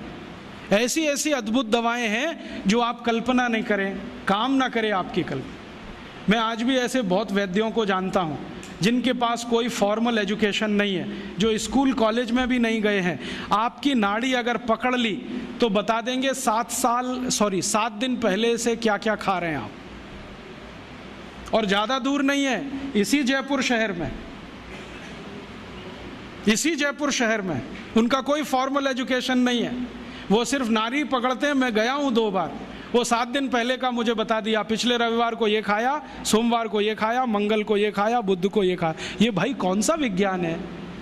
ये तो दुनिया से करोड़ों रुपए खर्च करके लाई गई मशीनें नहीं बता पाती कि हफ्ते भर पहले हमने क्या खाया था। और नाड़ी पकड़ के सारा का सारा डायग्नोस कर लेना कि आपको यही है और वही निकले, ये तो कुछ अद्भुत है। ये कोई सामान्य विद्या नहीं है भाई। मैंने ऐसे तमाम वैद्यों को देखा है जो नाड़ी पकड़ के बताते हैं कि आपको ट्यूमर है, गर्भाशय में है, यहाँ है, यहाँ है। और हम जब आधुनिक चिकित्सा शास्त्र में परीक्षण कराते हैं वही निकलता है। एक वैद्य तो मैंने ऐसे भी देखे हैं केरल में, कोटक्कला में, वो साइज बता देते हैं, इस साइज का है, नाड़ी पकड़ी और बता दिया इस साइज का है, और वही निकलता है। इसका माने इस भारतीय विद्या में कोई दम है, और वो दम अगर हमको दिखाई दे जाए तो आत्मविश्वास हमारा लौट आएगा और हमारी हीन भावना कुछ कम हो जाएगी, और हीन भावना कम हो जाए तो हम शायद दुनिया जीत लेंगे। गोस्वामी तुलसीदास ने एक बहुत अच्छी बात कही है, मन के हारे हार है, मन के जीते जीत। जो मन से हार गया वो सब कुछ हार गया। आप मन से हारना बंद कर दो, बहुत कुछ जीतने के लिए इस देश में। एक ताज़ा उदाहरण देता हूँ। आजकल भारत में एक खराब बीमारी घुस गई है, चिकनगुनिया। लाखों लोग प्रभावित हैं। मैं 6 महीने से गांव-गांव घूम के उसका इलाज कर रहा हूँ, और आपको सुनकर ताज्जुब होगा, ज़्यादा लोगों को इलाज में मैं एक ही बात बताता हूँ, तुलसी का काढ़ा पी लो, नीम की गिलोय होती है ना, उसको भी उसमें डाल लो, थोड़ा सूंठ डाल लो, थोड़ी छोटी पीपर डाल लो, बस ये 4-5 चीज़ें, और थोड़ा गुड़ डाल लो, क्योंकि ये कड़वा इतना है कि पी नहीं पाओगे। इतने मात्र से 3 खुराक में बीमारी ठीक हो रही है। और जो एलोपैथी से कर रहे हैं ना, बोवेरॉन के 3-3 इंजेक्शन ठोक दो, डाइक्लोफेनेक दे दो, और पैरासीटामोल भी दे दो, जो तुम्हारे पास है सब दे दो। 20-20 दिन से बिस्तर में पड़े तड़प रहे हैं, 20-20 दिन से। अभी आज मैं आया भीलवाड़ा से, और आने का देरी का कारण भी यही है कि वहाँ 1 लाख लोग चिकनगुनिया से पीड़ित हैं। वहाँ डॉक्टर आते हैं, राजीव भाई जरा बताओ ना। मैंने कहा अपना इंजेक्शन खुद क्यों नहीं ठोक लेते? कहते हमें मालूम है इसके साइड इफ़ेक्ट क्या हैं, तो पेशेंट को क्यों नहीं बताते? इतने हरामखोर हो।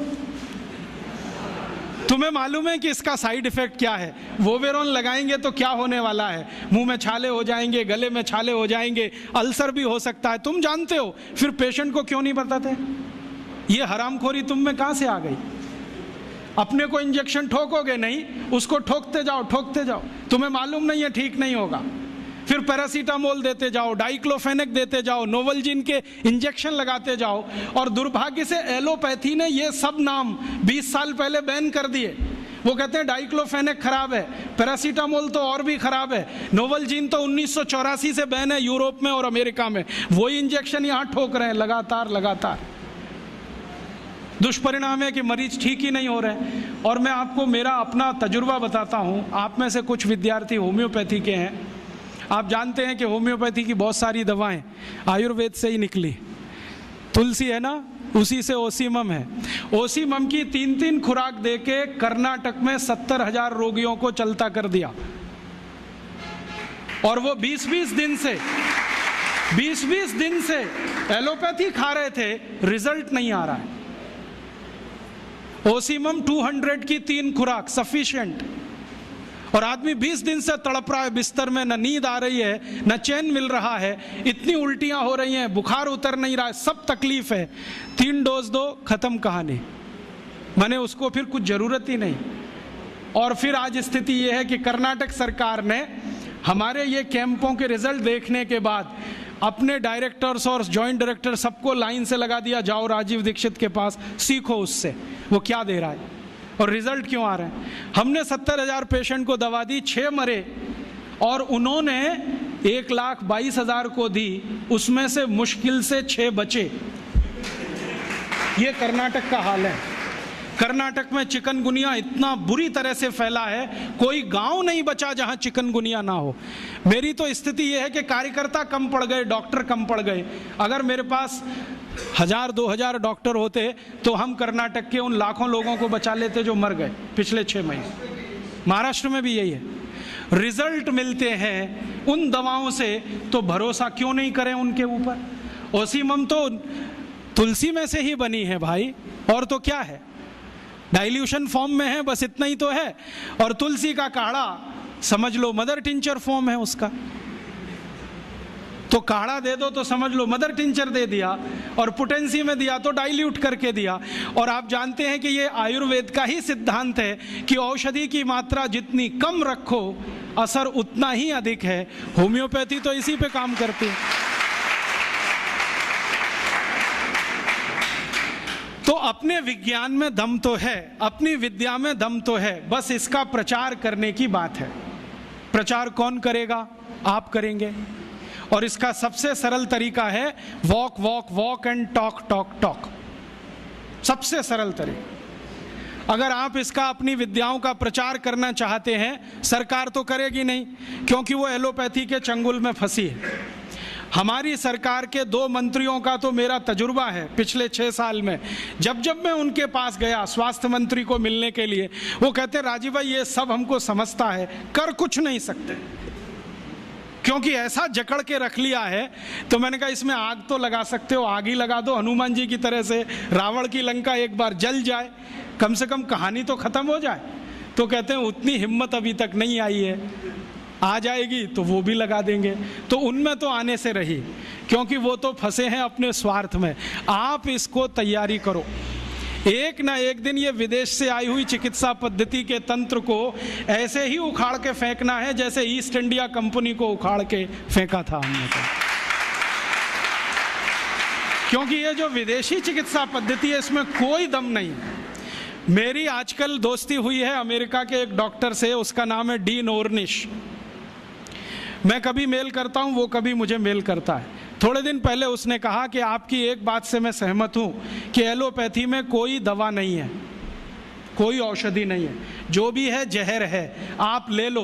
फिर आपकी ताकत कितनी है जहर पचाने की, ये इस पे निर्भर करेगा कि आप ठीक होते हैं या मरते। वो कहता हमारे पास कोई औषधि नहीं है, जहर ही जहर है, आप चाहो तो ले लो।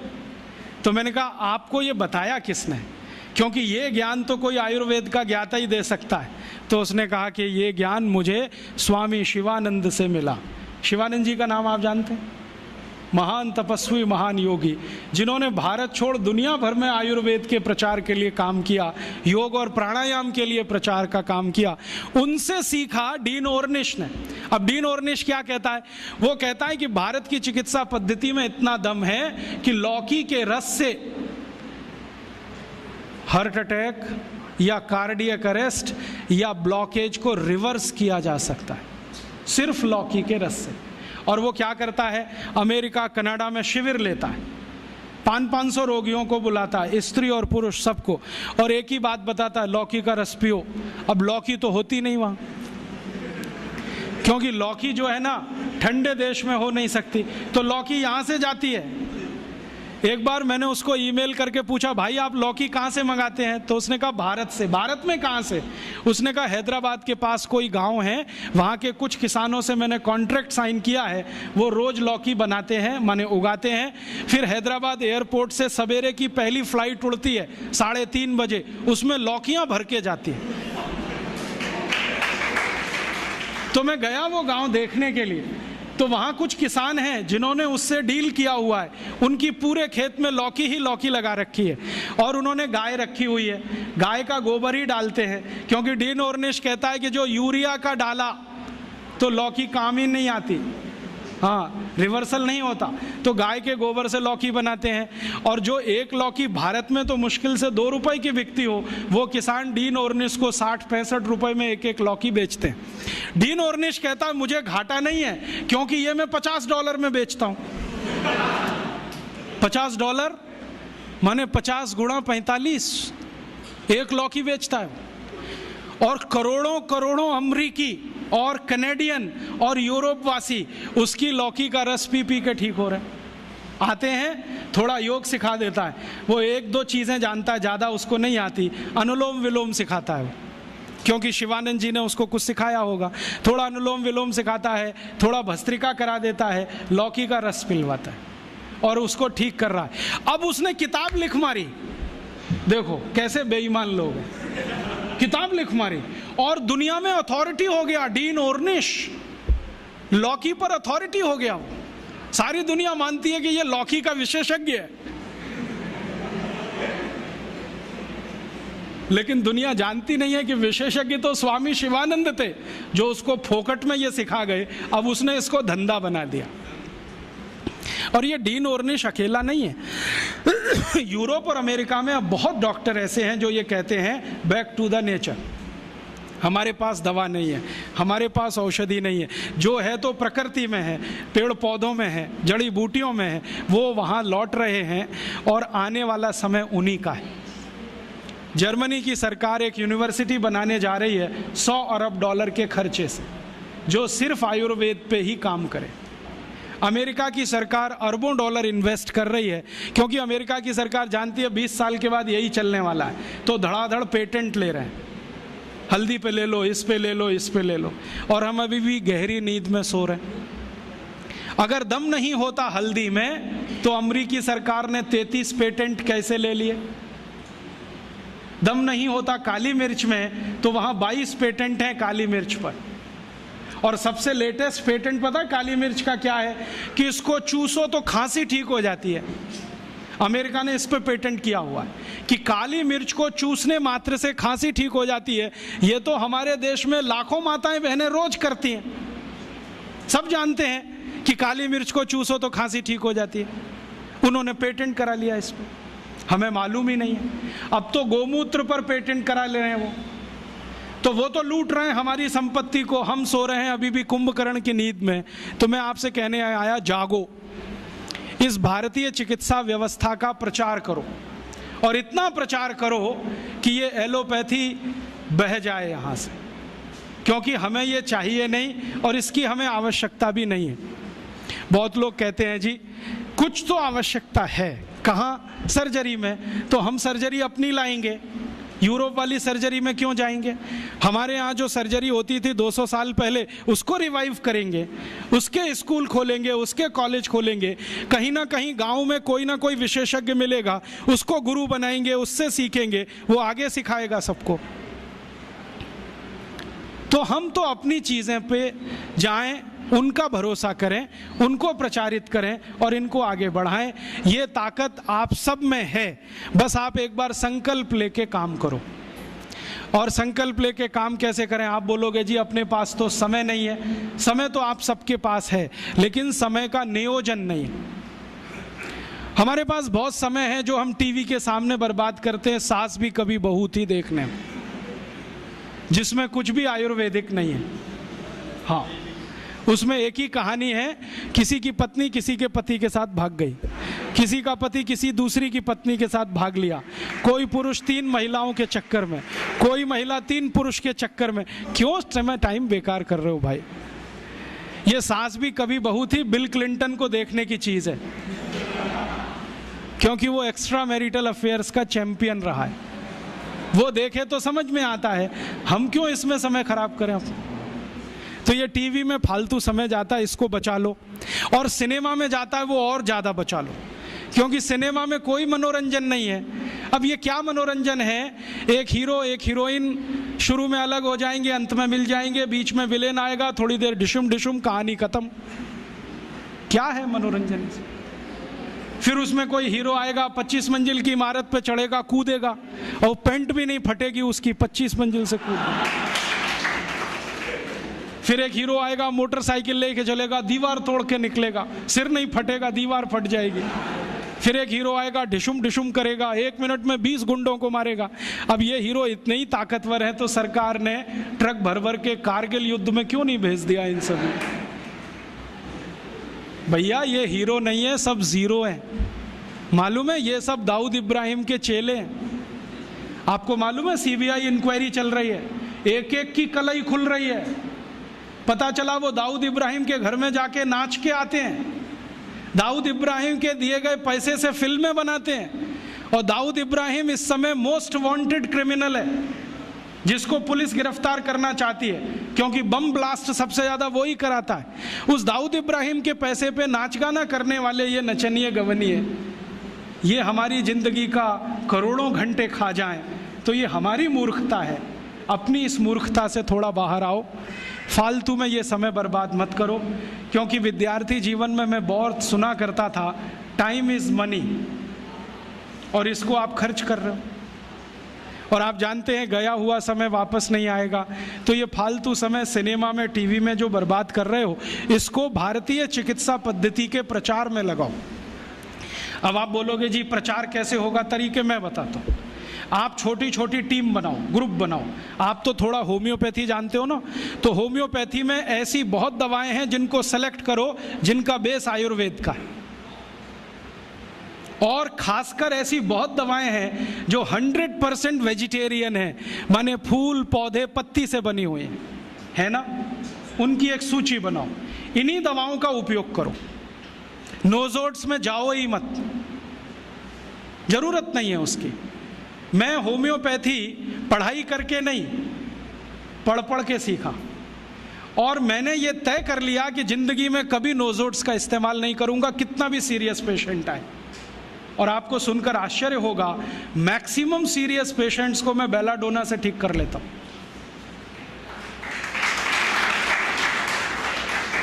एक बार एक होम्योपैथिक कॉलेज के प्रिंसिपल ने मुझे पूछा कि राजीव भाई, आपकी बेलाडोना इतनी पसंदीदा मेडिसिन क्यों है? मैंने कहा ये सभी क्रोनिक केस क्लियर करती है।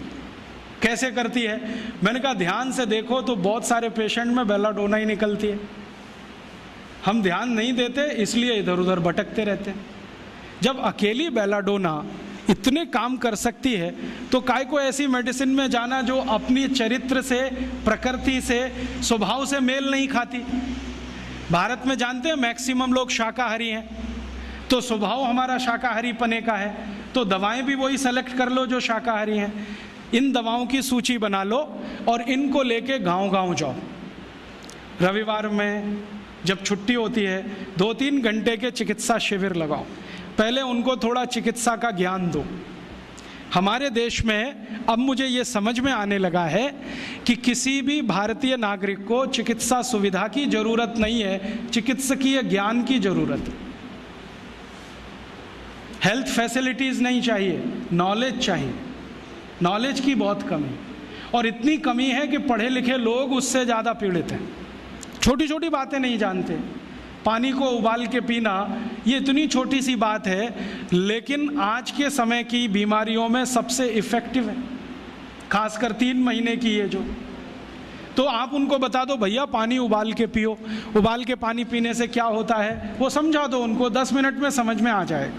फिर उनसे कहो कि खाना खाते हो तो कुछ ये खाओ ये मत खाओ, क्योंकि दिनचर्या ऋतुचर्या जो आयुर्वेद की है ना वो जरूर सीख लो। दिनचर्या और ऋतुचर्या जरूर सीखो, आयुर्वेद की बहुत आवश्यक है। और आपको मैं एक किताब का नाम बोल के जाता हूँ, इसको पढ़ो। भगवत गीता जैसे पढ़ी जाती है, रामचरितमानस जैसे पढ़ी जाती है, उस किताब का नाम है अष्टांग हृदय। इसका एक दूसरा नाम भी है अष्टांग संग्रह, पुराना नाम अष्टांग हृदय। ये किताब का जो स्वस्थ व्रत है ना, वो ऐसे पढ़ो जैसे आप धार्मिक पुस्तक पढ़ते हो, और उसको बार बार पढ़ो तो याद हो जाएगा, कंठस्थ हो जाएगा। उसमें 2000 सूत्र हैं। ये सूत्र लोगों को बताना शुरू कर दो। छोटे छोटे सूत्र हैं, जैसे खाना खाने के बाद पानी मत पियो, स्वस्थ रहना है जिंदगी भर तो खाने के 1 घंटे के बाद पानी पियो। क्यों नहीं पिए वो आप सब जानते हो, सरल भाषा में उनको समझा दो। फिर उनको बोलो पानी पियो तो घूंट भर भर के पियो, सिप करके पियो, ताकि ज़्यादा लार शरीर में जाए, वात पित्त कफ तीनों संतुलित रहे। ठंडा पानी कभी मत पियो। मैंने दुनिया में ठंडे पानी पीने वालों को बहुत देखा है। यूरोप और अमेरिका के लोग चिल्ड वाटर पीते हैं, बर्फ़ का पानी फ्रिज में रख के पीते हैं। परिणाम जानते हैं क्या होता है? सवेरे जब टॉयलेट रूम में जाते हैं तो 1-1 घंटे बाहर ही नहीं आते। उनको पूछो भाई तुम क्या कर रहे थे 1 घंटे वहाँ? तो कहते हैं न्यूज़पेपर पढ़ रहे थे, मैगजीन पढ़ रहे थे। क्यों पढ़ रहे थे? स्टूल पास नहीं होता। क्यों नहीं होता? कॉन्स्टिपेशन है, जोर लगाना पड़ता है फिर भी नहीं होता। गाना भी गाते हैं मेरे सपनों की रानी कभी आएगी, फिर भी नहीं आती। और अंतिम दुष्परिणाम पता है क्या होता है? उनको पेट साफ तो होता नहीं, तो सांस में से भयंकर बदबू आती है। किसी अमेरिकन यूरोपियन के नज़दीक बैठ जाओ, अगर वो लिस्ट्रीन स्प्रे करके नहीं आया तो 1 मिनट नहीं बैठ सकते। हर समय उनको माउथ फ्रेशनर स्प्रे करना पड़ता है, क्योंकि अंतड़ियाँ साफ नहीं है, कब्जियत है, मल भरा हुआ है, उसमें कचरा जमा है। फिर उनके पसीने में से भी बदबू आती है। क्यों? कब्जियत बहुत है। और पसीने की बदबू दूर करने के लिए डिओडोरेंट स्प्रे करते रहते हैं। और आप तो सब जानते हो कि अगर कब्जियत है तो बाल भी कड़क रहते हैं, तो उन कड़क बाल को सॉफ्ट करने के लिए क्या क्या सब करते हैं, शैम्पू लगाते हैं, शैम्पू के बाद पता नहीं क्या क्या लगाते हैं। ये सब वो जो करते हैं ना, उनकी मजबूरी है, स्टेटस सिंबल नहीं है। इसको अपने दिमाग से निकाल दो कि ये कोई स्टेटस सिंबल है। तो सरल भाषा में समझाओ, ठंडा पानी पीने से ये होता है, मत पियो, समझ जाएंगे। फिर उनको बोलो सवेरे उठो तो सबसे पहले पानी पियो। फिर उनसे बोलो खाना खाओ तो बैठ के खाओ, कभी भी खाना खाओ तो पूर्व दिशा में मुंह करके खाओ, सो तो पूर्व दिशा में। ये अष्टांग हृदय में इतने अद्भुत छोटे छोटी बातें हैं तो संस्कृत में है, लेकिन अब तो उसका हिंदी भी आने लगा है। तो हिंदी ले लो, हिंदी वर्जन ले लो, इसको पढ़ो, बार बार पढ़ो, और ये जाके गांव में सबको बताओ। फिर उनको कहो देखो ये तो है स्वस्थ रहने के लिए, अब तुम बीमार पड़ो तो बताओ तुम्हारी बीमारी क्या है। ये बीमारी है तो ये दवा है, ये बीमारी है तो ये दवा है। और मेरा आपसे एक निवेदन जरूर है कि अगर आप होम्योपैथी से भी इलाज करो तो उसकी मूल दवा जरूर बता दो। उनको ये ग्रीक और रोमन नाम में मत फंसाओ। आप कहोगे जी मैं तो ऑसीमम दे रहा हूँ, ये उनको कहो ये तो तुलसी का रस है भैया, तुम्हारे घर में फूलों से बनी हुई है, आसानी से मिलती है, जयपुर में मिलती है, दिल्ली में मिलती है। भंडारी वालों को अक्सर ऑर्डर दे के रखो, हमको इतनी भेजो। उनको जो पता चल गया कि आप प्रचार के लिए कर रहे हो तो मुफ्त में भी दे देंगे आपको। तो इस तरह से आप गांव गांव जाओ, छोटे छोटे शिविर लगाओ, गांव वालों को इकट्ठा करो। गांव वाले बहुत दुखी हैं, शहर वाले भी दुखी हैं। वैसे तो वो दुखी हैं, इसका यही सबूत है कि रामदेव जी आए जयपुर में सवेरे 4 बजे तो सब लोग पहुंच जाते हैं वहाँ, पैसा भी देते हैं, समय भी देते हैं। और 4 बजे रामदेव जी कहें टांग ऊपर उठा लो तो उठा लेते हैं, कहें सिर नीचे कर दो तो कर लेते हैं, ऐसे कर लो तो कर लेते हैं। क्यों? परेशान है, दुखी है, शरीर उनका साथ नहीं दे रहा है। और इतने दुखी हैं कि रामदेव जी तो क्या, कोई टिम्बकटू आ जाए उसी के सामने वो आ जाएंगे, और वो दुनिया भर में घूम के आते हैं अपनी अपनी छोटी छोटी बीमारियां लेके। तो इन जो दुखी लोगों का थोड़ा थोड़ा आप मदद कर दो इलाज के रूप में, ये सब आपके भगत हो जाएंगे। और ये भगत हो जाएंगे तो कहो आप भी प्रचार करो इसका, वो भी करें, आप भी करो, तो ये इतना तेजी से मल्टीप्लाई करेगा कि 2-5 साल में एलोपैथी का बाजा बज जाएगा। और बजा देना है अपने को, हाँ, ये संकल्प लेके चलो कि इनका बाजा हमको बजाना है।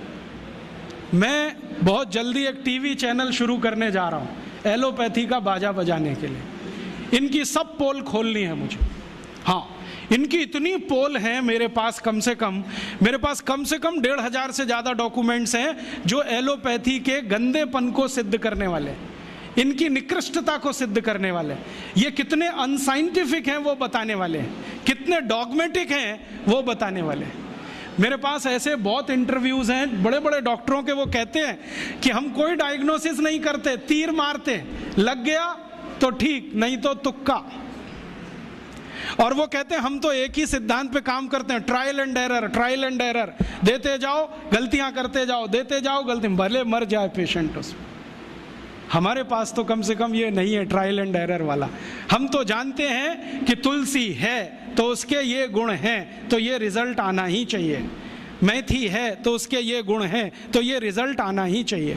हमको सब मालूम है, फिक्स है, यहाँ वेरिएशन नहीं है। मेथी के जो रिजल्ट चरक ऋषि को मिले वो आज भी मिलते हैं, इसमें इतना सातत्य है, वेरिएशन कहीं भी नहीं है। तो जो विज्ञान में सातत्य होता है, सत्य ज्ञान वही होता है। तो हमारे पास जो सत्य ज्ञान है इसको लेकर आगे बढ़ें और इसके अपने जीवन में भी और दूसरों के जीवन में प्रयोग करने के लिए प्रेरित करें। छोटी छोटी कुछ बातें आप भी अपने जीवन में करो। ये एलोपैथी में से निकले हुए जो भी बाई प्रोडक्ट्स हैं ना, इनको जीवन में इस्तेमाल मत करो। जैसे टूथपेस्ट, ये तो भारत का नहीं है ना, ये तो एलोपैथी का है। और यूरोप वाले टूथपेस्ट इसलिए घिसते हैं कि मसूड़े बहुत उनके हार्ड हैं, कड़क हैं, क्योंकि बर्फ़ के नज़दीक रहते हैं। मसूड़े कड़क हैं तो ब्रश जो है ना प्लास्टिक का भी चलेगा, उसको घिसें तो ज़्यादा तकलीफ नहीं आएगी। और दूसरा, उनके पास दांत साफ करने के लिए कुछ है ही नहीं, करें क्या? वो बेचारे परेशान हैं, नीम का दातुन मिले, यूरोप में नीम होता ही नहीं है। वो परेशान है बबूल का दातुन मिले, बबूल होता ही नहीं है। वो परेशान है दंतमंजन मिले, दंतमंजन होने के लिए 18 जड़ी बूटी लगती हैं, वो होती ही नहीं है। तो ले दे के उनके पास एक ही चीज़ है, वो है सोडियम लॉरेल सल्फेट, माने डिटर्जेंट पाउडर, माने शैम्पू। उसी को घिसते हैं दांत में, बनाते हैं झाग, फूकते हैं वॉश बेसिन। और भाव क्या है? 27 रुपए का 100 ग्राम, 1 किलो 270 रुपए का। हम कैसे पागल लोग हैं। 150 रुपए किलो गाय का घी रोटी पे लगा के खाओ, 270 रुपए किलो का कॉलगेट दांत पे रगड़ के वॉश बेसिन में थूको और कहो कि हम बहुत स्मार्ट हैं। तो मैं कहता हूँ और स्मार्ट बनो। तो पूछते हैं करें क्या? मैं बोलता हूँ ये 270 रुपए किलो का इतना महंगा कॉलगेट है, थूकते क्यों हो?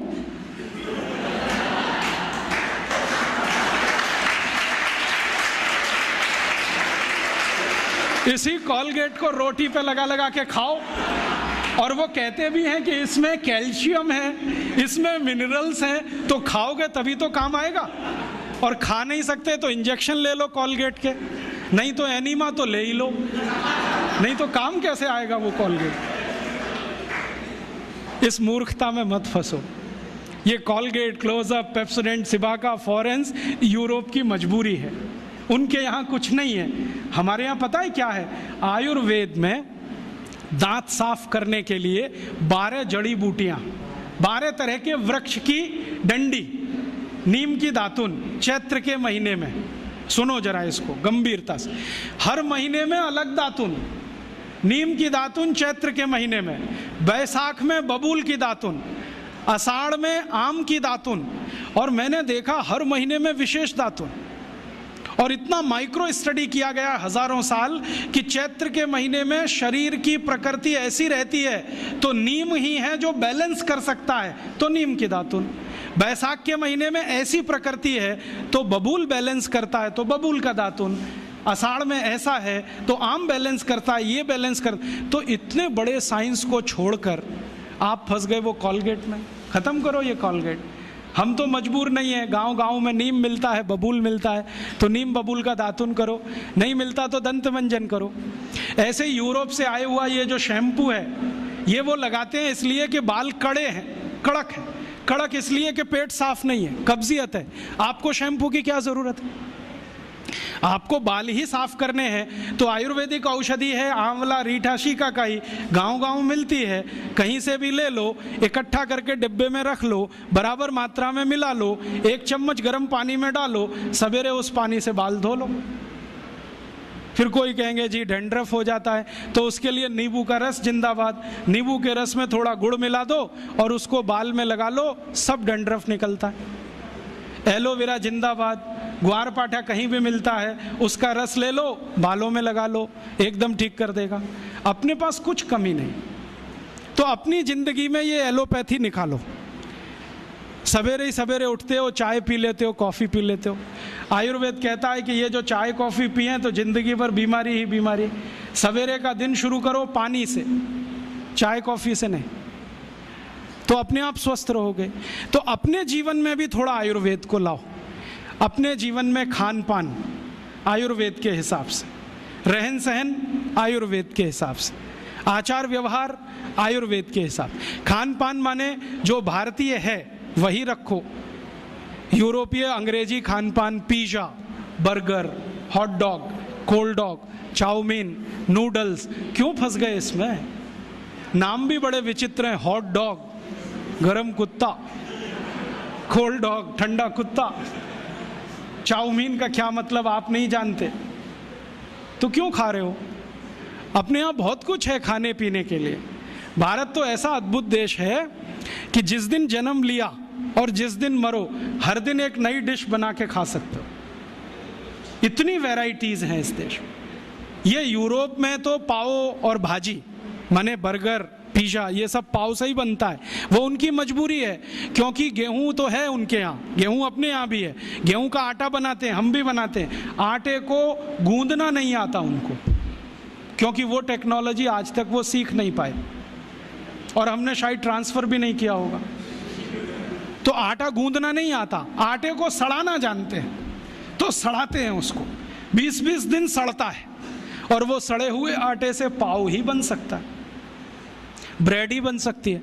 हम तो आटे को गूंदना जानते हैं, गूंदे हुए आटे में 48 मिनट के अंदर कुछ भी बना लो, पूरी है, कचौरी है, रोटी है, पराठा है, नान है, क्या क्या सब बना लो। उनका सड़ा हुआ आटा 2 ही चीज़ बनाएगा, पाव रोटी, डबल रोटी। तो वो पाव रोटी डबल रोटी खाते मजबूरी है, कुछ आता नहीं बनाना, हम क्यों खाएं ये सब? और वहाँ पाव रोटी खाएंगे सड़ी हुई, तो इसको पचाना है तो कोई एसिडिक चीज़ पीनी पड़ेगी, तो वो पेप्सी कोक पीते हैं, क्योंकि खाया कचरा है तो पचाना भी वही कचरा, इसलिए पेप्सी कोक पीते हैं। हमको क्या ज़रूरत है पीने की? हम तो गर्म देश में रहते हैं, हमको तो ज़रूरत नहीं है। और अगर पेप्सी कोक पीना है तो सोच कर पियो कि इसमें वही एसिड है जिससे टॉयलेट क्लीनर बनता है, और उतना ही एसिड है जितना टॉयलेट क्लीनर में होता है। मैंने एक बार पेप्सी का पीएच कैलकुलेट किया था, 2.4 है, और फिनाइल का पीएच भी 2.4 है, हार्पिक का पीएच भी 2.4 है। तो एक दिन मैंने सोचा हार्पिक से टॉयलेट साफ होता है तो पेप्सी से भी होना चाहिए। मैंने किया और एकदम झकाझक सफेद से।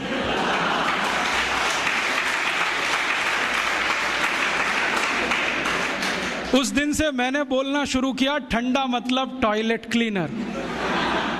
और हम पीते हैं, अकेले नहीं, घर में आने वाले मेहमान को भी पिलाते हैं। हाँ, एक तरफ कहते हैं अतिथि देवता होता है, देवताओं को इस हंडा साफ करने का पानी पिलाते हैं। ये पीने की चीज़ नहीं है। और अब तो आपको मालूम है ना, पेप्सी कोक में जहर भी है, DDT, बेंजीन हेक्साक्लोराइड, क्लोरोपाइरीफॉस, ये सब पेस्टिसाइड्स। और जो वैज्ञानिक इस पर रिसर्च करते हैं ना, वो कहते हैं कि 7 साल पेप्सी पियो तो अंतड़ियों में कैंसर हो जाएगा, 5 साल पियो तो नपुंसकता आ जाएगी। वैज्ञानिक तो बोलते हैं कि 1 इंजेक्शन पेप्सी ब्लड में लगाओ तो हृदय घात की संभावना पैदा हो जाएगी। कई वैज्ञानिकों ने यह सिद्ध किया है कि गर्भवती माँ अगर कोका कोला पी ले तो गर्भ में बच्चा विकलांग पैदा हो। आंख में पेप्सी कोक डाल दिया तो आंखों की रोशनी चली जाए, दांत डाल दिया तो दांत गायब हो जाता है। अभी ये कोई पीने की चीज़ है? मत पियो। अपने पास बहुत कुछ है पीने के लिए, संतरे का रस, मौसमी का रस, नींबू की शिकंजी, नारियल का पानी, दही की लस्सी, गाय का दूध, कुछ नहीं मिले तो घड़े का पानी। तो ये अमेरिका और यूरोप से जो कुछ आया ये हमारी ज़िंदगी में रहे जरूरी नहीं है। डिओडोरेंट इस्तेमाल मत करो, वो क्यों करते हैं मैंने बताया, पसीने की बदबू आती है, आपको क्यों आनी चाहिए? और अगर आती है तो पेट ठीक करो, स्प्रे करने से कुछ नहीं होगा। मुंह में लिस्ट्रीन वो स्प्रे करते हैं, पेट साफ नहीं है, आप अपनी कब्जियत ठीक करो। तो उनकी नकल मत करो, क्योंकि वो एक खास तरह की व्यवस्था में रहते हैं, हम दूसरे तरह की व्यवस्था में रहते हैं। ध्यान रखो, वो बहुत ठंड को झेलते हैं, हम इतनी ठंड नहीं झेलते, इसलिए वो चाय कॉफ़ी पिए, उनका ब्लड प्रेशर बढ़ा रहे वो चलेगा, आपका थोड़ा भी बढ़ गया तकलीफ करेगा। तो अपनी ज़िंदगी में जो आयुर्वेद से आया, जो भारतीय विद्याओं ने सिखाया, वही अपने जीवन में लाओ और जीवन का एक सूत्र बनाओ, भारतीय बने और भारतीय चीज़ों का ही उपयोग करें। भारतीय भाषा, भारतीय भूषा, भारतीय भोजन, भारतीय भजन और भारतीय भेषज, ये 5 चीज़ों का इस्तेमाल करो। भोजन मैंने बता ही दिया। भूषा आप जानते हो, अपनी भारत की भूषा और इंग्लैंड जमीन आसमान का अंतर है। वो ठंड वाले जगह रहते हैं, टाई सूट पहनना उनके लिए मजबूरी है, हमको टाई सूट पहनने की कोई मजबूरी। अगर 50 डिग्री तापमान में हम सूट और पैंट और टाई पहन के घूमें तो मूर्खों के मूर्ख ही दिखेंगे। बहुत लोगों को मैंने देखा है, शादी करने जाते हैं, घोड़े पे चढ़ते हैं, टाई और 3 पीस सूट पहन के बैठते हैं, जून के महीने में भयंकर गर्मी में सुपर इडियट बन के जाते हैं। और उनको पूछो भाई ये क्यों कर रहे हो, तो कहते हैं आज तो कर लेने दो, शादी का दिन है, मैंने आज ही सुपर इडियोसिटी दिखानी है आपको शादी के दिन। ये मत करो आप, उनकी भूषा नहीं है, हमारे काम की नहीं है, उनकी भाषा भी हमारे काम की नहीं है। उनकी भाषा में बहुत सारे शब्द ऐसे हैं जो आप बिना जाने इस्तेमाल मत करो। जैसे कई बार मैं कई लोगों के घर में जाता हूँ, अधकचरे लोग पता है कैसी बात करते हैं, ओ Rajiv Dixit, she is my missus. तो मैं पूछता हूँ really she is your missus? क्योंकि यूरोप में मिसेज का अर्थ जानते हैं, धर्म पत्नी को छोड़कर कोई भी महिला वो मिसेज होती है। क्योंकि वहाँ शादी करने की परंपरा नहीं है। 70% लोग बिना शादी के रहते हैं। ऐसे ही वो मिस्टर बात करते हैं, हम क्यों करें? वो आंटी अंकल बोलते हैं क्योंकि उनके यहाँ कोई रिलेशनशिप नहीं है, परिवार नहीं है, तो परिवार संस्था के कारण संबंध नहीं है। हमारे यहाँ चाचा है, चाची है, मामा है, मामी है, मौसा है, मौसी है। भारतीय भाषा में थोड़ी दम ज़्यादा है, इसका ही जीवन में है। तो भारत की भाषा, भारत की भूषा, भारत का भोजन, भारत का भजन, भजन माने संगीत, भारतीय संगीत। ये रॉक और पॉप, इसमें मत फंसो, ना तो कर्णप्रिय है, ना शरीर के स्वास्थ्य के लिए अच्छा है। भारतीय संगीत इतना स्लो, इतना मधुर कि आपको म्यूजिक से ही बहुत सारी बीमारियां ठीक हो जाएं। आपको मालूम है कभी म्यूजिक थेरेपी रहा है इस देश में, तो वो तो इतनी ऊंचाई वाला है। तो भारतीय भजन और भारतीय भेषज माने औषधि जितना बने उतना जीवन में आप करो, दूसरों को करने के लिए प्रेरित करो। तो एक दिन ये विदेशी विद्या चली जाएगी, और ये गई तो फिर इस देश को निरोगी रखना, निरापद रखना आसान हो जाएगा। और तब शायद ये सिद्ध होगा, सर्वे भवन्तु सुखिनः, सर्वे सन्तु निरामया, सर्वे भद्राणि पश्यन्तु, माँ कश्चित् दुःख भाग् भवेत्। तो ऐसा मैं आपसे निवेदन करता हूँ, आप इसको स्वीकार करें और दूसरों को स्वीकार करने के लिए प्रेरित करें। तो आपका आभार। जितना कुछ मैंने बोला, अगर ये पढ़ना हो तो इसकी छोटी छोटी कुछ किताबें बनी हैं, वो नीचे आप जाओगे तो स्टॉल पे हैं, आप ले सकते हैं। सीडी बनी है, वो ले सकते हैं। सीडी और किताबों पर मेरा कोई कॉपीराइट नहीं है, सबको कॉपी करने का कंप्लीट राइट है, क्योंकि भारतीय विद्याओं पर कॉपीराइट नहीं होता। ज्ञान मेरा नहीं है, सबका है। मैंने लिया, आपको दिया, आप किसी और को दो, ये है भारतीयता। यूरोप में होता है ज्ञान को पकड़ के रखो, बेचो इसको भी, हम बेचने में नहीं मानते। तो आप सुनो, दूसरों को सुनाओ, इन्हीं विषयों की सीडी को कॉपी कर करके बांटो, तो शायद इसमें मदद मिले और ये इतना तेजी से फैले कि जैसे कभी स्वदेशी आंदोलन चला वैसा ही फिर एक आंदोलन चले। और ये साल कुछ विशेष है, भारत में वंदे मातरम का 100वां साल है, स्वदेशी आंदोलन का भी 100वां साल है। 1906 में स्वदेशी आंदोलन शुरू हुआ, 1906 से वंदे मातरम पूरे देश में सार्वजनिक रूप से गाया गया। तो इस ऐतिहासिक वर्ष में कुछ ऐतिहासिक काम हम करें, उसके लिए ईश्वर आपको प्रेरणा दे। ऐसी भावना के साथ आभार, धन्यवाद।